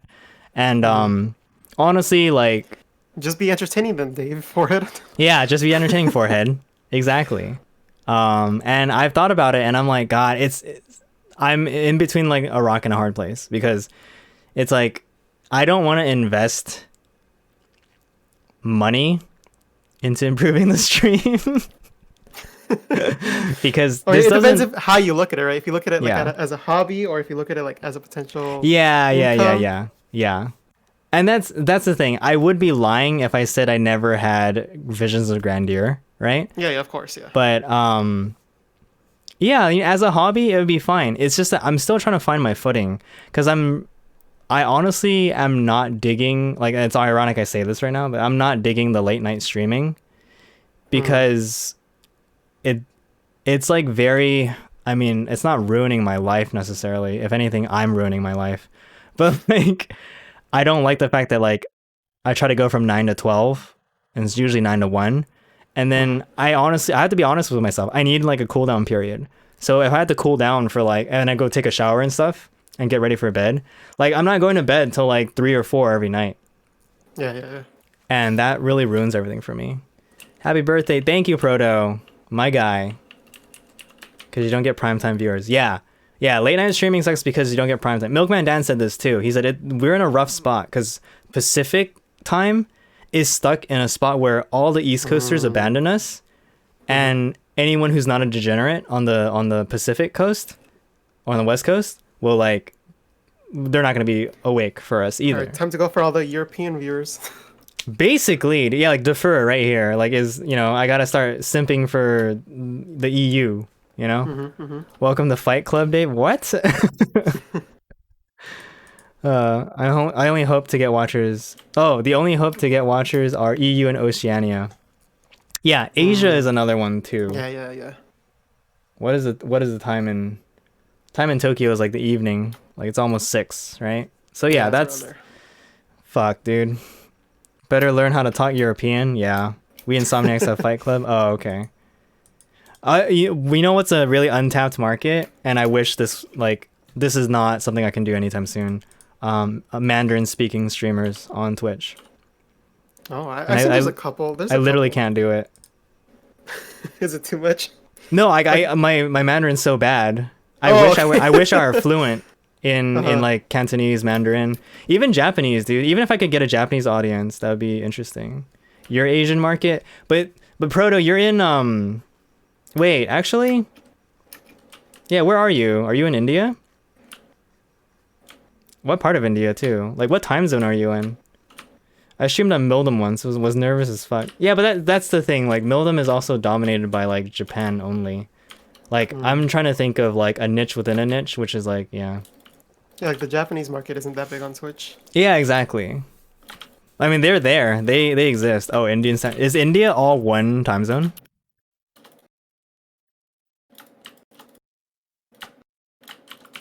I guess it is. I know China does that, and it's wild because they spam a lot. Yeah. But like it's 2 p.m. 6 o'clock is night. Yeah. Yes, one time zone. Okay, I mean that's convenient. I like it when countries do that though.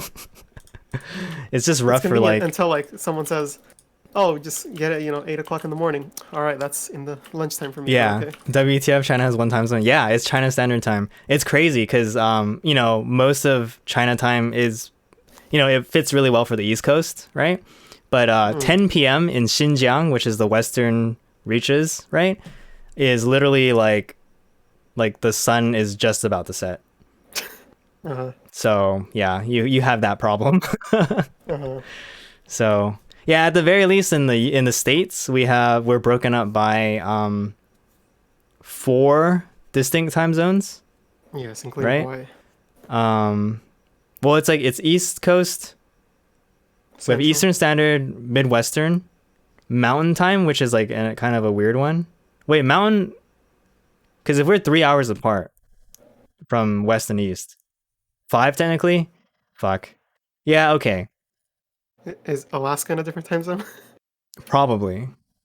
If not sharing the same as Hawaii or Pacific. Pacific, Mountain, Central, Eastern. So the ones that are most well known are Pacific, Central, and Eastern. Yeah. Because that's where most of the media comes from.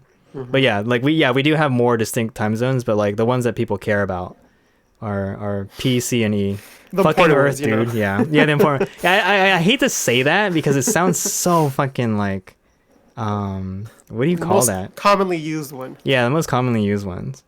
I think Maine uses really Atlantic. Had to be round. I mean, what you think this is a flat Earth, dude? We're still gonna have the same problems, right? Oh, actually, I don't know. Yeah. I don't know how a flat Earth works. Yeah, how would a flat Earth work? Well, it's supposed to be held up by 4 elephants or some shit. I like those videos where people trying to prove that the Earth isn't round, and then they do the experiment. They're like, "Well, that went wrong. What happened?" if Earth was a strip from top to bottom. Oh wow, no. Maine, it's Puerto Rico and Virgin Islands. Oh, yeah, see, and that's some weird shit because that's like territory shit. That's not even like, Does oh, Guam count? Is a that a state. different time zone? Guam is a territory as well. Uh-huh. Yeah, no, that shit doesn't count because Guam is practically in Asia, dude. We can just like migrate from north to south. What? Yeah, it's like a part of Japan. Still U.S. territories. I know they're still U.S. territories, but what I mean is like, fuck, I don't know. They can vote, right? Huh? They can vote. Can Guam vote? Oh no. They're territory, right? Oh no.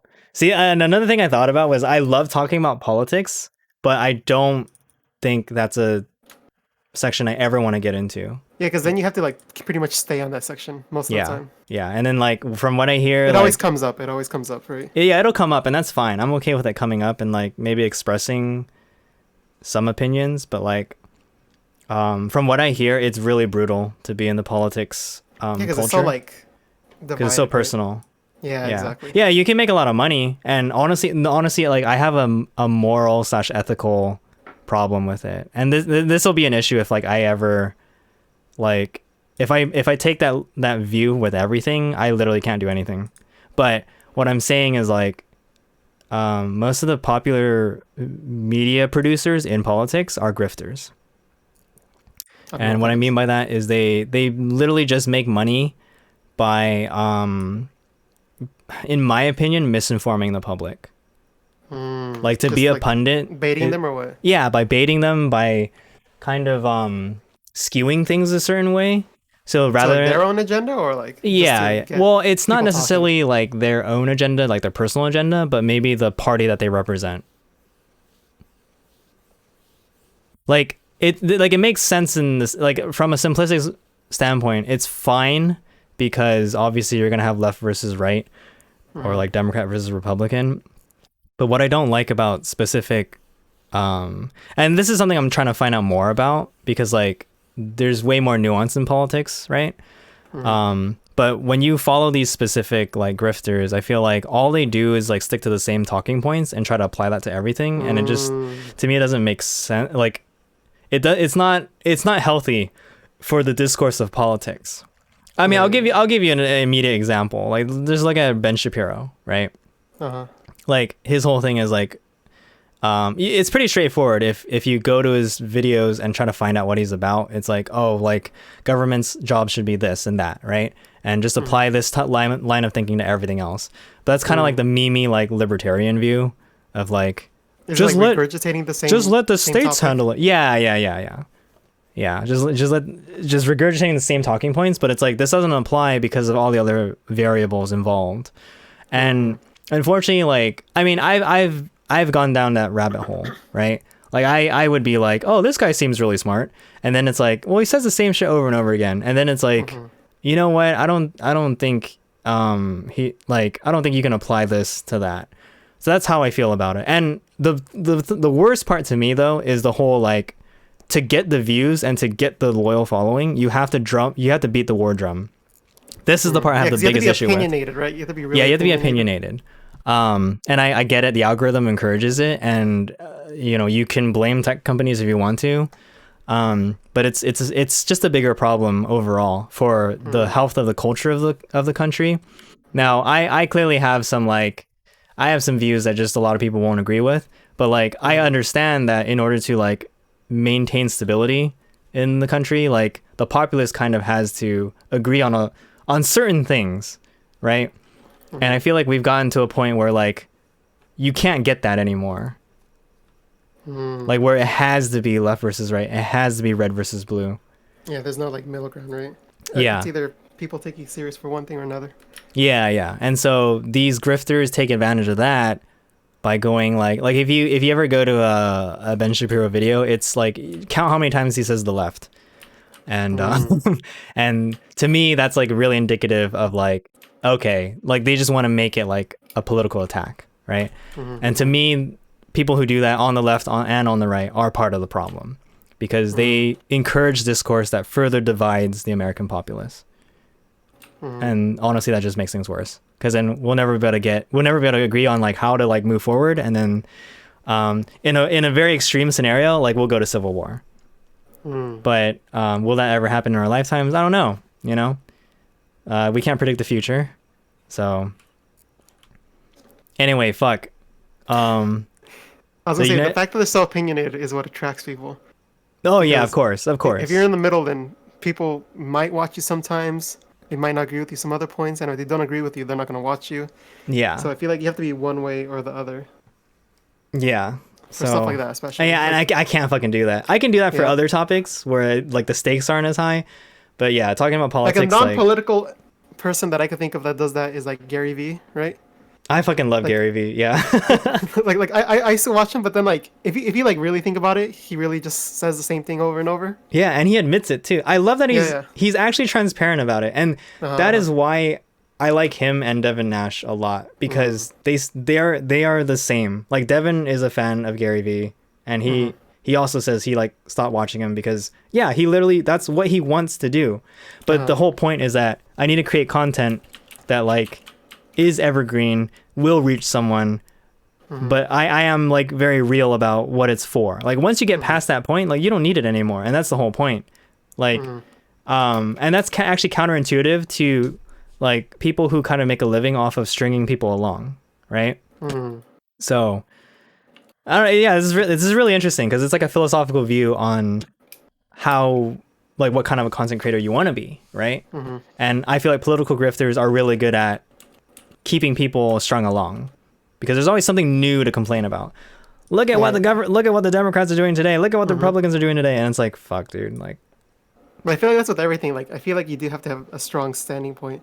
yeah, On stuff. yeah, of course, Because if you don't, then like you might seem wish-washy, which is the problem that I have with like my own stuff that I make. That I feel like I'm not too same. I'm opinionated. willing to change my mind, dude, because like if I've thought of something incorrectly, quote unquote, yeah, I'll change. Like, Yeah, I'm I'll willing say to admit like I differently. made a mistake. You know. Yeah. Like I did. Like, This. reward me I'm for I'm that way shit, too, dude. Like, I'm way too gray on stuff. yeah, Like exactly. Me personally, with a Yeah, lot of stuff, I feel like if I listen to a good enough argument, if I do my own research, then I could probably sway my decision on a lot of stuff. yeah. But That happened in the last the few days with me algorithm- too. Like, where I was like, I would think one way, and it's like, oh, like you've actually explained this very well, and I should rethink why I think this certain way, you know.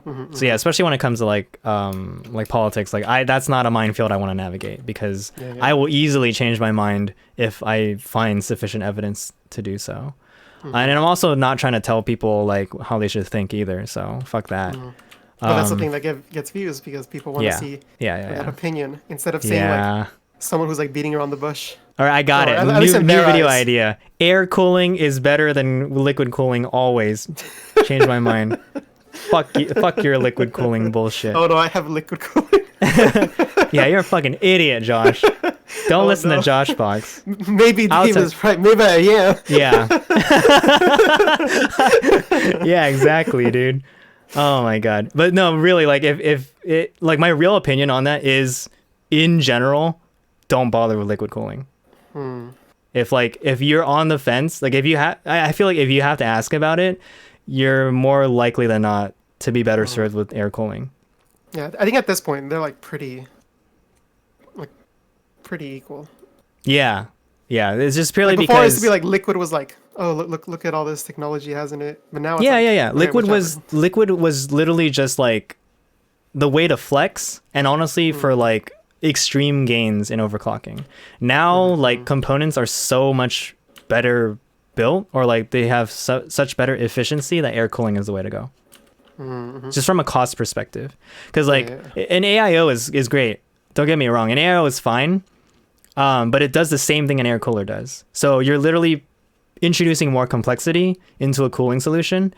But if you want to go custom loop, then you're literally talking My like body is liquid cooled. yeah, no, that's true, Proto. That is true. But we're talking computer components here. If I was yeah. air cooled, internally, maybe it would have been the same. Listen, you can air cool yourself. Just turn on a fan.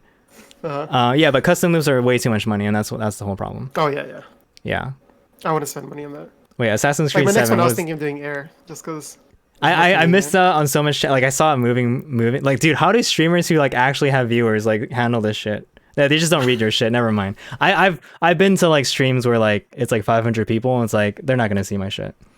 I namaste stay the fuck away from politics. Stream getting real at 2 a.m. Assassin's Creed 7. What? Taking a dump and listening to Dave rant about politics, political influencers equals 10 out of 10 experiences. I kind of want to tell you how the political system works in Sweden. I'd love to hear it, actually. Aren't they young, right? I think they're young there. Sweden? Like, Oh, compared Sweden's to ours. politicians? Yes. Yeah. I remember Defer and I talked about this a while ago. It was like, yeah, we have some like young politicians and stuff, but then we look at your candidates and it's like Joe Biden and Donald Trump. And it's like, Jesus Christ. It's Like, like yeah. like 1 year apart, whatever. Yeah. Taking it up at 11, heck yeah. IBS people unite. Oh, geez. Yeah, that sucks. Yeah, 8 years ago, AIO was the bomb. An agreement. Whenever they started. But yeah, AI, like, that's the thing. Like, AIO, once it got to the point where it was like the same price as Air, or around the same price, like, yeah, it was literally like you could choose either one. Don't worry about it. Linus Tech Tips made a comparison video. Air cooling, smash liquid cooling. Yeah, I would expect that. In terms of like just bang for a buck and overall efficiency, like Air is generally the way to go.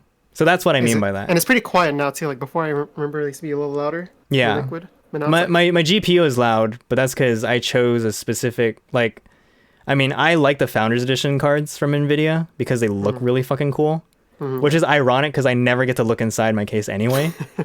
I'd but- rather not look inside my case, to be honest. I'd rather just close it up. Yeah, Not have I the close window. mine up too. It sits on the ground. I don't do the RGB shit. I don't do any of that stuff. Yeah, same. But like, the fans it came with like just sound like jet engines. And I'm just like, okay, you're great. Every time I boot up my computer, it's like, well, we're taking off, boss. I'm like, okay, you know. Like, unless you fill the liquid with liquid neon green, yeah. I mean, then you flex when you bring it to the LAN. Yeah, that's the thing. If LAN parties still were like a thing, because like honestly, the only times I ever see custom computer cases on display are at conventions, and I'm not displaying. Like I'm not, you know. You don't get to bring your own computer to like an open division game or some shit like that, right? Open pool game. Swedes looking at American politics, we always get confused how near death everyone is. Yeah, like Sanders versus Biden was a thing, you know? That's why I picked that Noctua. I also didn't want to remove the 200mm fan from the front of the V1. Yeah, like you can't go wrong with Noctua. If like from a pricing perspective, like Noctua might be a little bit too premium, but honestly, like getting a Noctua literally means like you're in good hands. Actually, no, it doesn't. Not literal. Like fuck. Like, do you remember when literally became? Oh, when it changed. It didn't change, but they added a new definition to it so that now you can use it either way. Oh, really? Is that like official now? Yeah, it's like if you go to like Merriam-Webster, like includes both in the literal sense and in the non-literal sense. And I'm like, wow, you just ruined the entire meaning of this word. It just like contradicts each other now. Yeah, it's stupid. I just want to mount the radiator. Oh, you had to remove the fan. Yeah, you don't want to sacrifice like other parts of like the case design just to like mess with custom shit. I understand some of these hardware words. Yeah, don't worry about it, Defer. You should like actually we should actually talk about your PC needs at someday too, because I just don't want you to get ripped off, which I don't think you will, but like It can be a little bit easy, especially if you go to like some companies. yeah, well the thing is, so Defer's in Sweden and there are companies that can like pre-build it for you. And honestly, that's probably the best way to go if You don't know anything about it. yeah. It's just one of those things where it's like, oh, we can shop around and see what kind of breathing room we have here. Yeah. PC players flexing. Oh yeah. Sorry, Proto, because you're on a PS4, right? QuakeCon. Yeah, COVID has ruined everything. Arctic's P series fans are gaining huge market share. I'm waiting for the P14 PWM. Yeah, dude, PWM is the thing now. Like actual fan controlling. Like PWM stands for was it fuck. Is it what is the actual pulse width modulation? Okay, I only remembered modulation. What it does is it uses voltage to change the speed of how fast your fan spins. So you can actually regulate that from your motherboard, which means like a lot of software lets you customize how fast you want your So is it fans to like run. The the fans like auto run depending on how hot your computer is, or what? Yeah, yeah, exactly. Oh, I think my graphics card does that. Yeah. No, yeah, our graphics cards do it by default. Our CPU Okay. fans do it by default. But PWM for like case fans is like really cool. Oh, Well, and it's ironic because it's like this doesn't take a lot of this is not like new technology. It's just like, oh, we just didn't think about putting that on a case fan. So yeah. well, we never thought about putting RGB lights on the RAM, but we did that. Fucking hell. Yeah, dude. I remember when like just regular LEDs were like the thing. And I was like, oh, look at these ricers all over the place with their bright red, bright blue lights. Now it's like rainbow colors everywhere. I'm like, Jesus Christ, dude. I mean, I'll admit, like, cases now look way better for displaying that stuff. So Yeah. I won't bash the craft, you know? It's just not for me. Yeah. Yeah, I think say of it more I say as, that like, a now, but hobby when than, like, yeah, one day I might have like a fucking fish tank PC with like rainbows everywhere. Who knows? I don't know. yeah. Apple's gonna make sometimes its own I'm like, console. I could Jesus. close it off, or I can make like a table PC, so I'd never have to see it, just built into the table. Dude, that's wild. See, those are interesting. Like, it's like when you build a PC in a Lego, or like you just build it in whatever like weird container you can get. Like that's cool. Like that's a good YouTube video. But then it's like then you have to live with that shit. So I don't know. To me, like I've started heading more towards like just give me shit that works. Like the practicality of it. That's when you sell it. Yeah, that's true. You can sell it for like as an art piece, basically. Apple's Bionic chip is really good though, so I'm not surprised if they do want to make their own console. Fan curves based on temp instead of adjusting voltage and BIOS. Yeah. iGame. Dave, remember when you had that absolutely massive full tower? What do you have now? I still have it. I built my new PC in it. I have 2 towers in my room. I do too, but one of them is mini ITX. Oh no, I have 2 full Oh, towers. 2 full towers? One of Excellent. them just like sits in the back and does nothing the whole time. Yeah, I feel bad for my other PC is fully functional. I used to stream on it. I streamed myself building my new computer on that computer. The negative pressure one, positive pressure. Just make that your streaming one and make this one your gaming one. I don't want the extra heat. Yeah, you're right. Okay, for step 1, I have to. Okay, this is how to piss off your parents by consuming 3 times as much electricity. Step 1, I have to get a split duct air conditioner installed in my room. So Is that the way, air conditioning bad in your room? so what happens is we have central AC, right? So if we run it, all the rooms will get cooled. But guess what? I have a fucking gaming computer in my room. So once the AC turns off, my room gets hot really fast again. I feel that. Like with mine, we have central air conditioning too, but the tubes, the last, like, you know how they go in order, right? And they like start dividing. It divides lastly to my room and my brother's room. Oh, so you get like So we really get, weak like, ass AC. Really weak air, and then like Yeah. the living room and my parents' room get like super cold really fast. Oh, okay, yeah. And then they'll be like, "Don't turn on the AC anymore," right? Yeah. Yeah, Or, exactly. like, turn So it that's- off. I'm Yeah. like barely starting to cool down over Yeah, here. yeah. So I mean, my room's actually close to my central like AC unit, so that's not a problem. But yeah, like if I'm streaming, especially, like, you know, I'm running components at a little bit above average, right? Yeah. And so Gaming and streaming. yeah, I can never leave my window closed and just rely on the AC. Yeah. So I would rather have like a split duct unit installed into my room. And honestly, it's not too bad, but I am like sweaty right now. Like, I don't know if you can tell. It's good if you can't, because like, sure, you know, but like, yeah, throughout this summer, you know, sometimes it got kind of bad.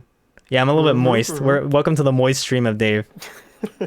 Only moist people can join. Yeah, so step 1, get a split AC unit, right? Step 2, start doing 2 PC streaming, which means I have to set up the good thing is I have the gear for it. I have a switch, so I can, and I have a hardline that runs to my room. So I can hardline 2 PCs to the same modem or router, and I'm fine. But yeah, then I actually have to deal with 2 fucking PCs in my room. I don't have a third monitor, and I don't want one. So like that's the thing. I talked to Milkman Dan about it, and like, yes, quality wise, dual PC streaming completely destroys single PC, because you know, it's, you offload the resources appropriately. But like I purposely built this computer to be a single PC machine, like a single PC stream setup. Yeah. Am I having regrets? Not exactly, right? Because like, to be honest, there are things that I find really wonky about this PC that I'm not sure if it's like based on the whole AMD thing. I doubt it. I don't know if I just have maybe like a weird install or whatever, but if I had to do it all over again, and if I were like, okay, if I were to treat this like it were my job, you know, if I were like actual pro streamer, no meme, I probably would have gone dual Intel machines. Even though they're overpriced, even though they don't have as many cores and all that shit. But if that meant full stability, no need to worry about RAM selection, like, dude, I bought the wrong RAM. Like, fuck me, right? So, but I don't know. I've always had Intel, so I never have ran into. Yeah, honestly, I don't know if that's the issue. Like, dude, when I video edit in DaVinci Resolve, fantastic. Like, I have 16 threads, very cool, you know. But like, there's just like little things where I feel like AMD's drivers just haven't caught up, you know, and to this day still haven't. I cannot recommend any of my friends get an AMD graphics card for sure. CPU's probably fine. I'm you know, to me it's a weird confirmation bias of every Intel machine I've had has been fine, but once I go to AMD, I'm like, why do I have these problems? But it could be other things too. Like my other machine had weird looking, like, I was like, is my GPU failing? I don't know. I literally can't diagnose it. So yeah, all the GPUs that I've seen fail have been AMDs. To be honest, I'm not surprised. That my friends had. Yeah, it's always an AMD one. Yeah, it's really unfortunate. And honestly, Nvidia has really upgraded themselves leaps and bounds. Just the fact that honestly CPUs aren't going to matter as much anymore for streaming because NVENC is so good now that like probably in a couple years time they're going to be able to release like another update to NVENC, because the 3000 series doesn't actually improve your performance, but they'll probably release a new hardware update to NVENC that will just be like, I don't give a shit about anything, like I can stream whatever you want. So yeah, like I almost feel like X265. Yeah, we can finally move on to X265, right? I honestly feel like, well, sometimes, like, I'm not going to worry about it a lot. This doesn't keep me up at night at all. But sometimes I feel bamboozled.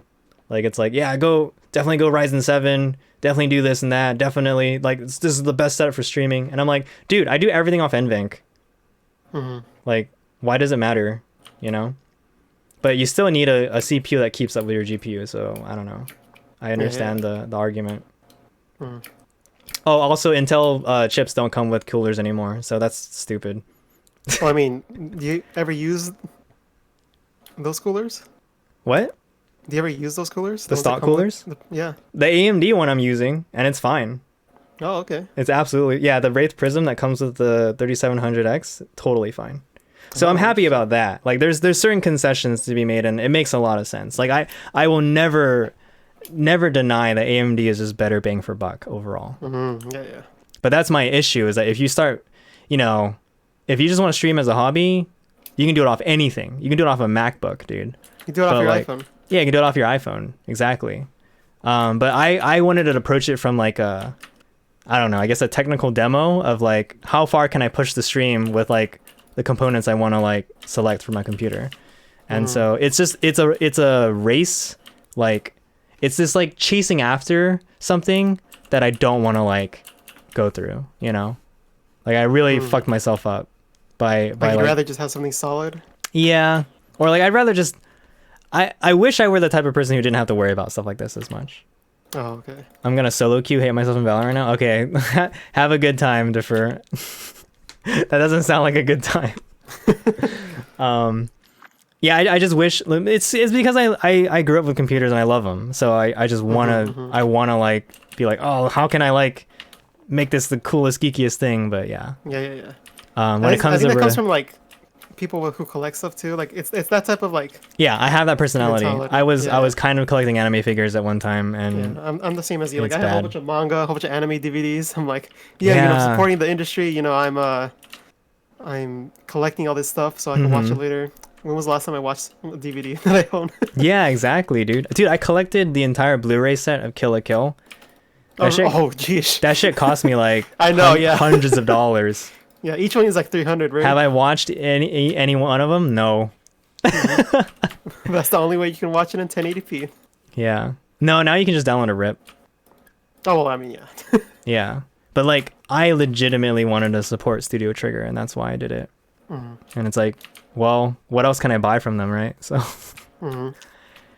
anyway, the United States Constitution grants congressional voting representation to the states, of which Guam is not one. Guam is a federal territory ultimately under the complete authority of Congress. So they're a federal territory, not a what?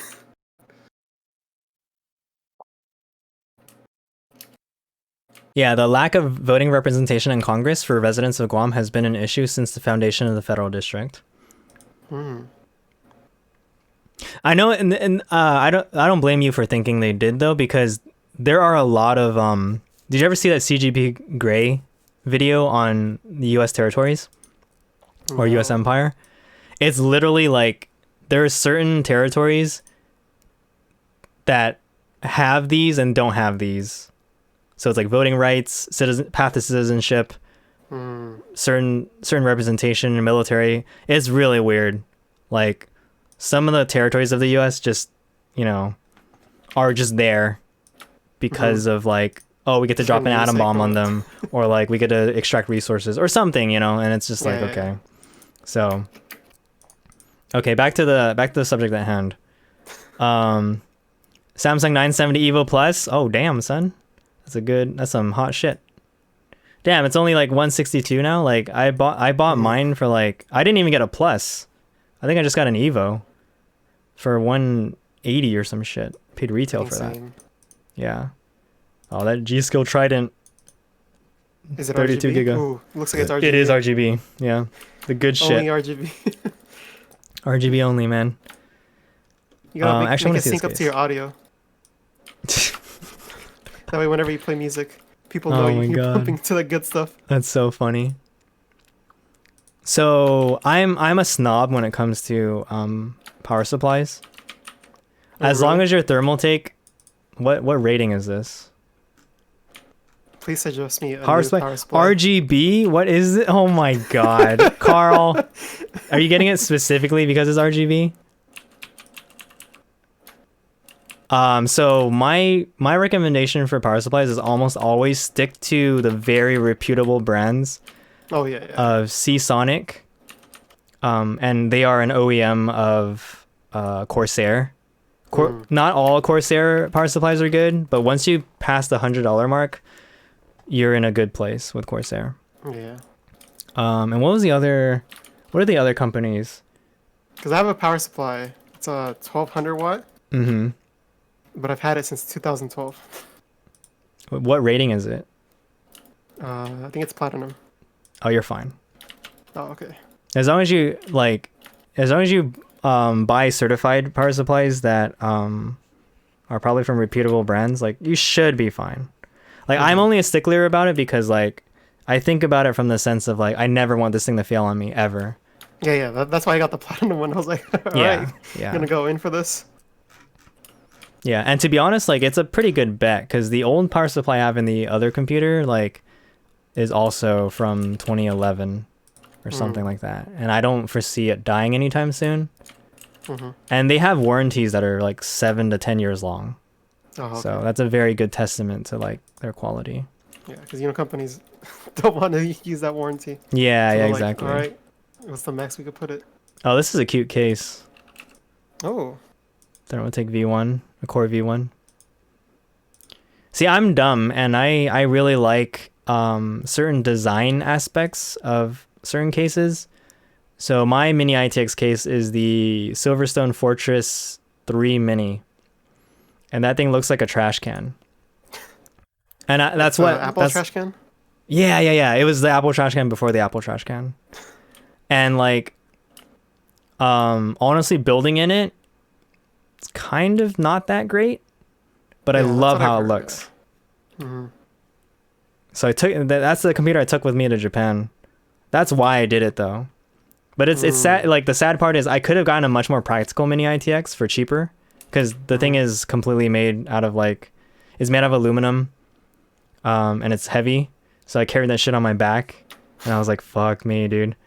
But yeah, like there's way better like roomier cases that use up less space. Because the thing is, the way the Fortress 3 Mini works is it's a vertically aligned cooling system, similar to my Fortress 2. So there's a bottom chassis fan that shoots up. So it uses the natural dynamics or physics of heat rises to its advantage. Interesting.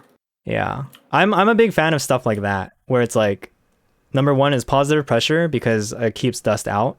And then number two is like just like this cool showcase of like, look, we did the science, and it's like great, right? And I'm like, yeah, that's so cool. But it's like you lose certain quality of life upgrades that other cases have, because it's just like people don't design for these things. So one big one was blower fans are better for these types of cases, because if you're gonna route air from bottom up, the usual like dual fan setup will spray air everywhere, and that's not good. That makes like hit the walls or what? Yeah. It'll just move the air to the walls and shit, because all their only purpose is to cool down the card, right? They don't care as much about what direction the air goes in. But if you're gonna build a system where you want everything to match that way, like blower fans are the best, because then you'll move the air from one direction to the other. But honestly, my Fortress 2 has 3 180 millimeter fans, so it's enough cooling to offset anything, and that's why I still use it to this day. I mean, another reason why we just have a blast of air, right? Yeah. Anytime you just move air in one direction, like with really giant fans like that, like you're gonna be good. So not a big deal.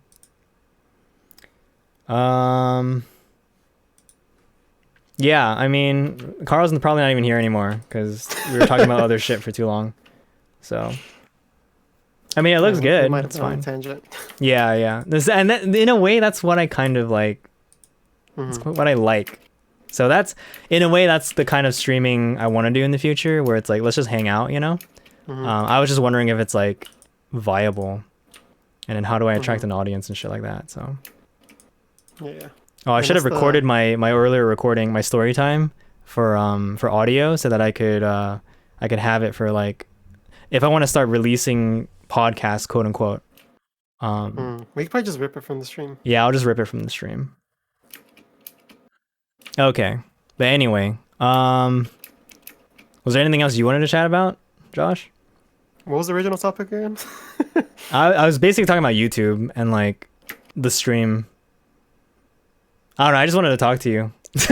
Oh, okay. Yeah, because I think because you've been through that, like or at least out of anyone I know immediately off the top of my head, like you've tried YouTube the most. Like you've done it. You built a channel on a certain topic, and you've done it for a while. And then you did a collab, and you joined like another group, and you've still been doing that stuff. And so like that's why I kind of wanted, I guess, like if you were to like sum up, if you were to think back on like how you approached it and what you did, like what do you think you did right and what do you think you did wrong? What I did right was talk about something that I like and focus on that. Because honestly, if I was just looking for the numbers, I probably would have made kept on going with my anime channel. Or I would have gone straight to like reviews of like electronics or video stuff. Those are like stuff I know gets numbers. It's not niche. But yet here I am talking about Japanese idols, which is a subgenre of a subgenre. So it's really hard to attract an audience. Yeah. And I think in my prime, I did a good job of it. I was the number one foreign youth, idol streamer. Or I don't deny that at all, dude. I was like, you should have heard about like how much I talked about you, dude. Really? Dude, I was talking to everyone you know, like in Slope Club and shit like that. I was always like, dude, who the fuck is this Josh guy? Like he is making the videos that we need in our community. Yeah. Like for real, now, dude. sometimes I think like, should I just like focus a little less on Slope Club and just focus on my videos again? Ah. Yeah, That thought comes up sometimes. that's difficult, right? Because because I enjoy the stuff we make like more than the stuff I made on my channel. oh, okay. Just oh, because interesting. it's that conversation. I see. And like I feel like for like news, like I don't want to see someone just report the news, which is kind of why I got burnt out of making those news videos. Okay, that makes sense. Because it was just like, all right, let me just read up on this, on the stuff that happened this week. Yeah. All right, let me write down this doc. This is why news was always our least favorite topic of the podcast. Yeah. And that's why we had to make it like fun. Yeah. Which is what I enjoy with Slope Club. We even That's have the good. 40 and 30. Yeah. Which I'm the one that set that up. And we're like, we just like talk about like 5 topics, like the biggest topics. Mm-hmm. And then go into like the cousin corner, which they thought of because like each of them, I'm the only non-Asian in the group, so they have like the different nationalities, and they talk about their own sister group or whatever, their cousins for the cousin corner. Okay. So there's that. So all I do is just like run the show, and then I try to spin it a little to make it look more janky than it is. Yeah. Like I'll admit that sometimes I do it on purpose. Yeah. Even though they don't think I do it on purpose. I'm like, okay, how little do you think of me? Damn. Sometimes it is real, but sometimes I play it up, which is something that you kind of have to do for YouTube. Yeah. That's what I'm really finding fascinating about YouTube and content creation is that, in a way, it is kind of an act, and like people can not like it, but like the reality is, there's plenty more people who will like it, and that's like, what. I think some of our best videos on the YouTube channel are the ones with the lowest views. Oh, really? Like the ones that I've really enjoyed. Like for example, go to most popular and scroll all the way down. Yikes. Hang on, there's a question. You're using a Blue Yeti at the moment, right? Yes, that is true. Have you used dynamic mics before for streaming? Actually, I have. When I was in Japan, I used the ATR 2100, which doesn't seem to be on sale very often, or it doesn't seem to be around much anymore. But the Samson Q2U is the equivalent of that mic, and that's actually now if you were to ask me, what mic should I start with? I would absolutely not recommend the Blue Yeti. I would absolutely recommend the Samson Q2U because it is one of the only mics out there that is affordable, good quality, and you can it gives you a path to upgrade because it's both USB and XLR. So I have a pre-order for the Q9U actually. What the fuck is the Q9U? What is that? I haven't heard of this one. Some good shit. Oh damn, son. This looks like a real broadcaster's mic. Nice, man. Looks like the what is it called? The electro? Yeah, the Electro Voice RE20. Yeah. Reminds me of that. Broadcast dynamic microphone. Yeah. Cool. Yeah, honestly. Is that USB-C? Ooh. Wait, for real? Yeah. At the bottom. Holy shit.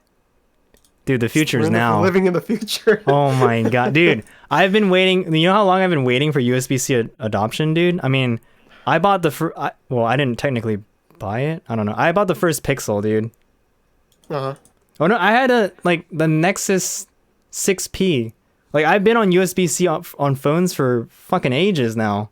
And I've been waiting for so long for USB-C to like be a thing, you know? Right. Anyway, you were saying, so is your favorite video Wasta, the world standard album discussion? No. Okay. I'm saying it's like the Emika video. I think that video is one of my favorites. But not wait, Kamiya to Emika? Wait, like how many videos did you make with her? 3. Fuck, dude. Okay, well one of them next to Jimmy's room tour. Oh. The one at the bottom. Like I think Jackbox. That's one of our best videos. Dude, wait, literally no one watched this? What the fuck? Yes, I'm telling you. I think that's the funniest one we've made. Okay. How is it possible? Like, do people? Okay, well, first of all, maybe no one. Does no one like fucking care about Kamiya to Emika? That's messed up, dude. No, because like This is the best video ever, Danny. Cause what? Like her interviews got a lot of views. Well, relative, Okay. You didn't. Jimmy You keeps on didn't saying ask. that the thumbnail. Yeah, The you didn't thumbnail. ask. But what I would say is, okay, it doesn't matter much anymore because this was 3 months ago. Honestly, no, I think you might be able to swing it. But yeah, if you were to change this, what you could do, and we can't think of this on the spot. This will actually take like real brainstorming time, right? Real brain power. Yeah, no, really, like I really underestimated how important thumbnails and titles are.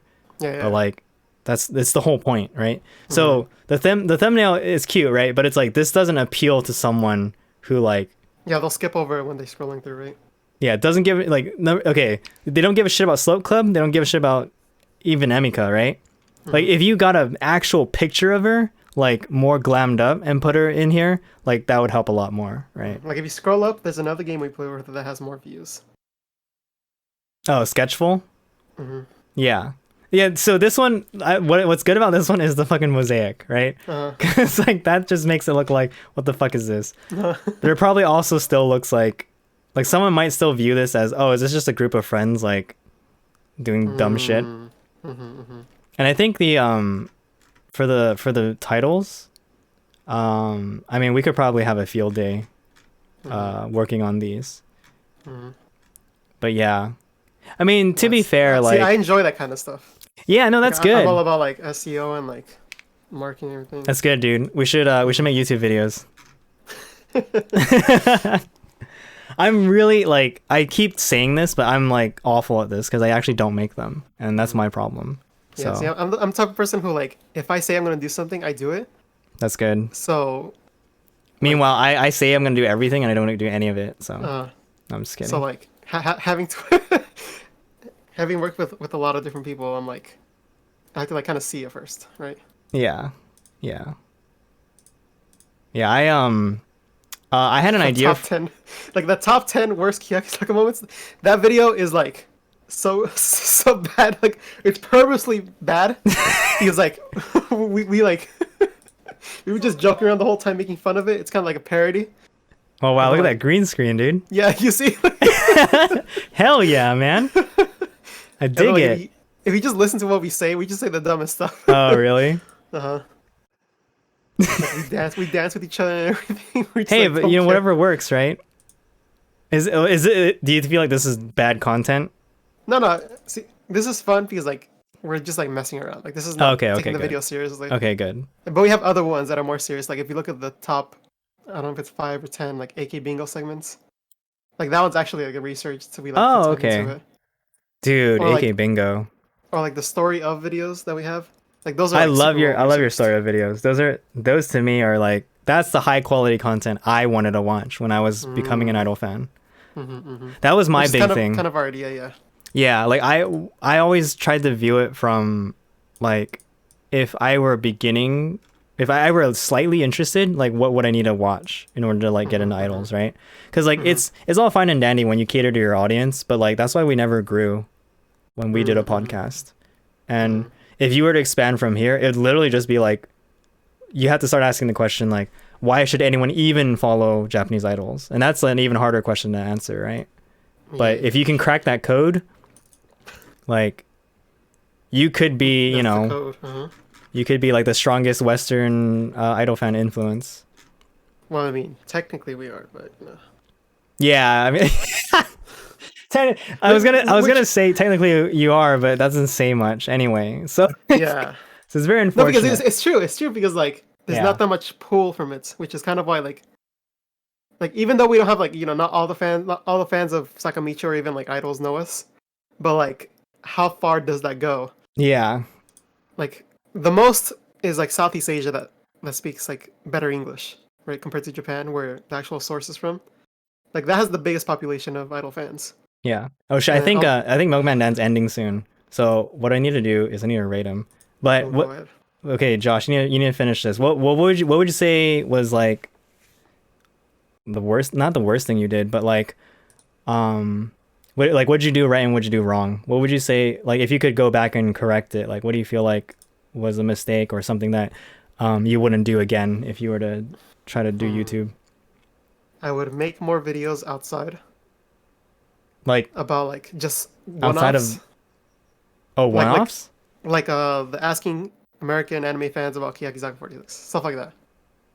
Or like the Mm, Nogizaka ones, like stuff like yeah. that, like those singled out videos. Okay. Okay. No, Um, I like that. I really like those videos when you're able to do them at like Yeah, Anime I Expo really and like stuff. them too because like you got to see different expressions, and I knew Hmm. people would want to click on it because it's something that like is so foreign to them, and like the Japanese fans Honestly, will want dude, to click were on you them. one of the first ones who did that? Because I was. Everyone copied me afterwards. yeah, dude, I see this Like in even K-pop Japanese all the people time. commented. Yeah, even Fucking Japanese like, fans copied me afterwards. oh my god, yeah, god damn it, Josh, you were the pioneer.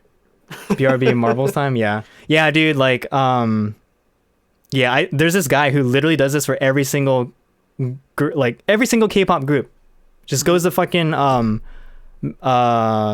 Times Square and just like approaches people and goes, "Who do you think is the hottest on an iPad?" And that's it. Or like, who do you think, who do you like the most? And that's it. You could I'm check just like, when I did that. If you go to sort by most popular, fuck, dude. Yeah, I fuck think these that was people. 3 years ago. Okay, I need to raid Milkman Dan because Go ahead. it's his birthday. No, we can stay on. You know what? Yeah, yeah. Okay. I'll call you up again in a little bit actually For sure. because I have to burn resin anyway. Okay. Okay. All right. I'll see you in a Let bit. me know.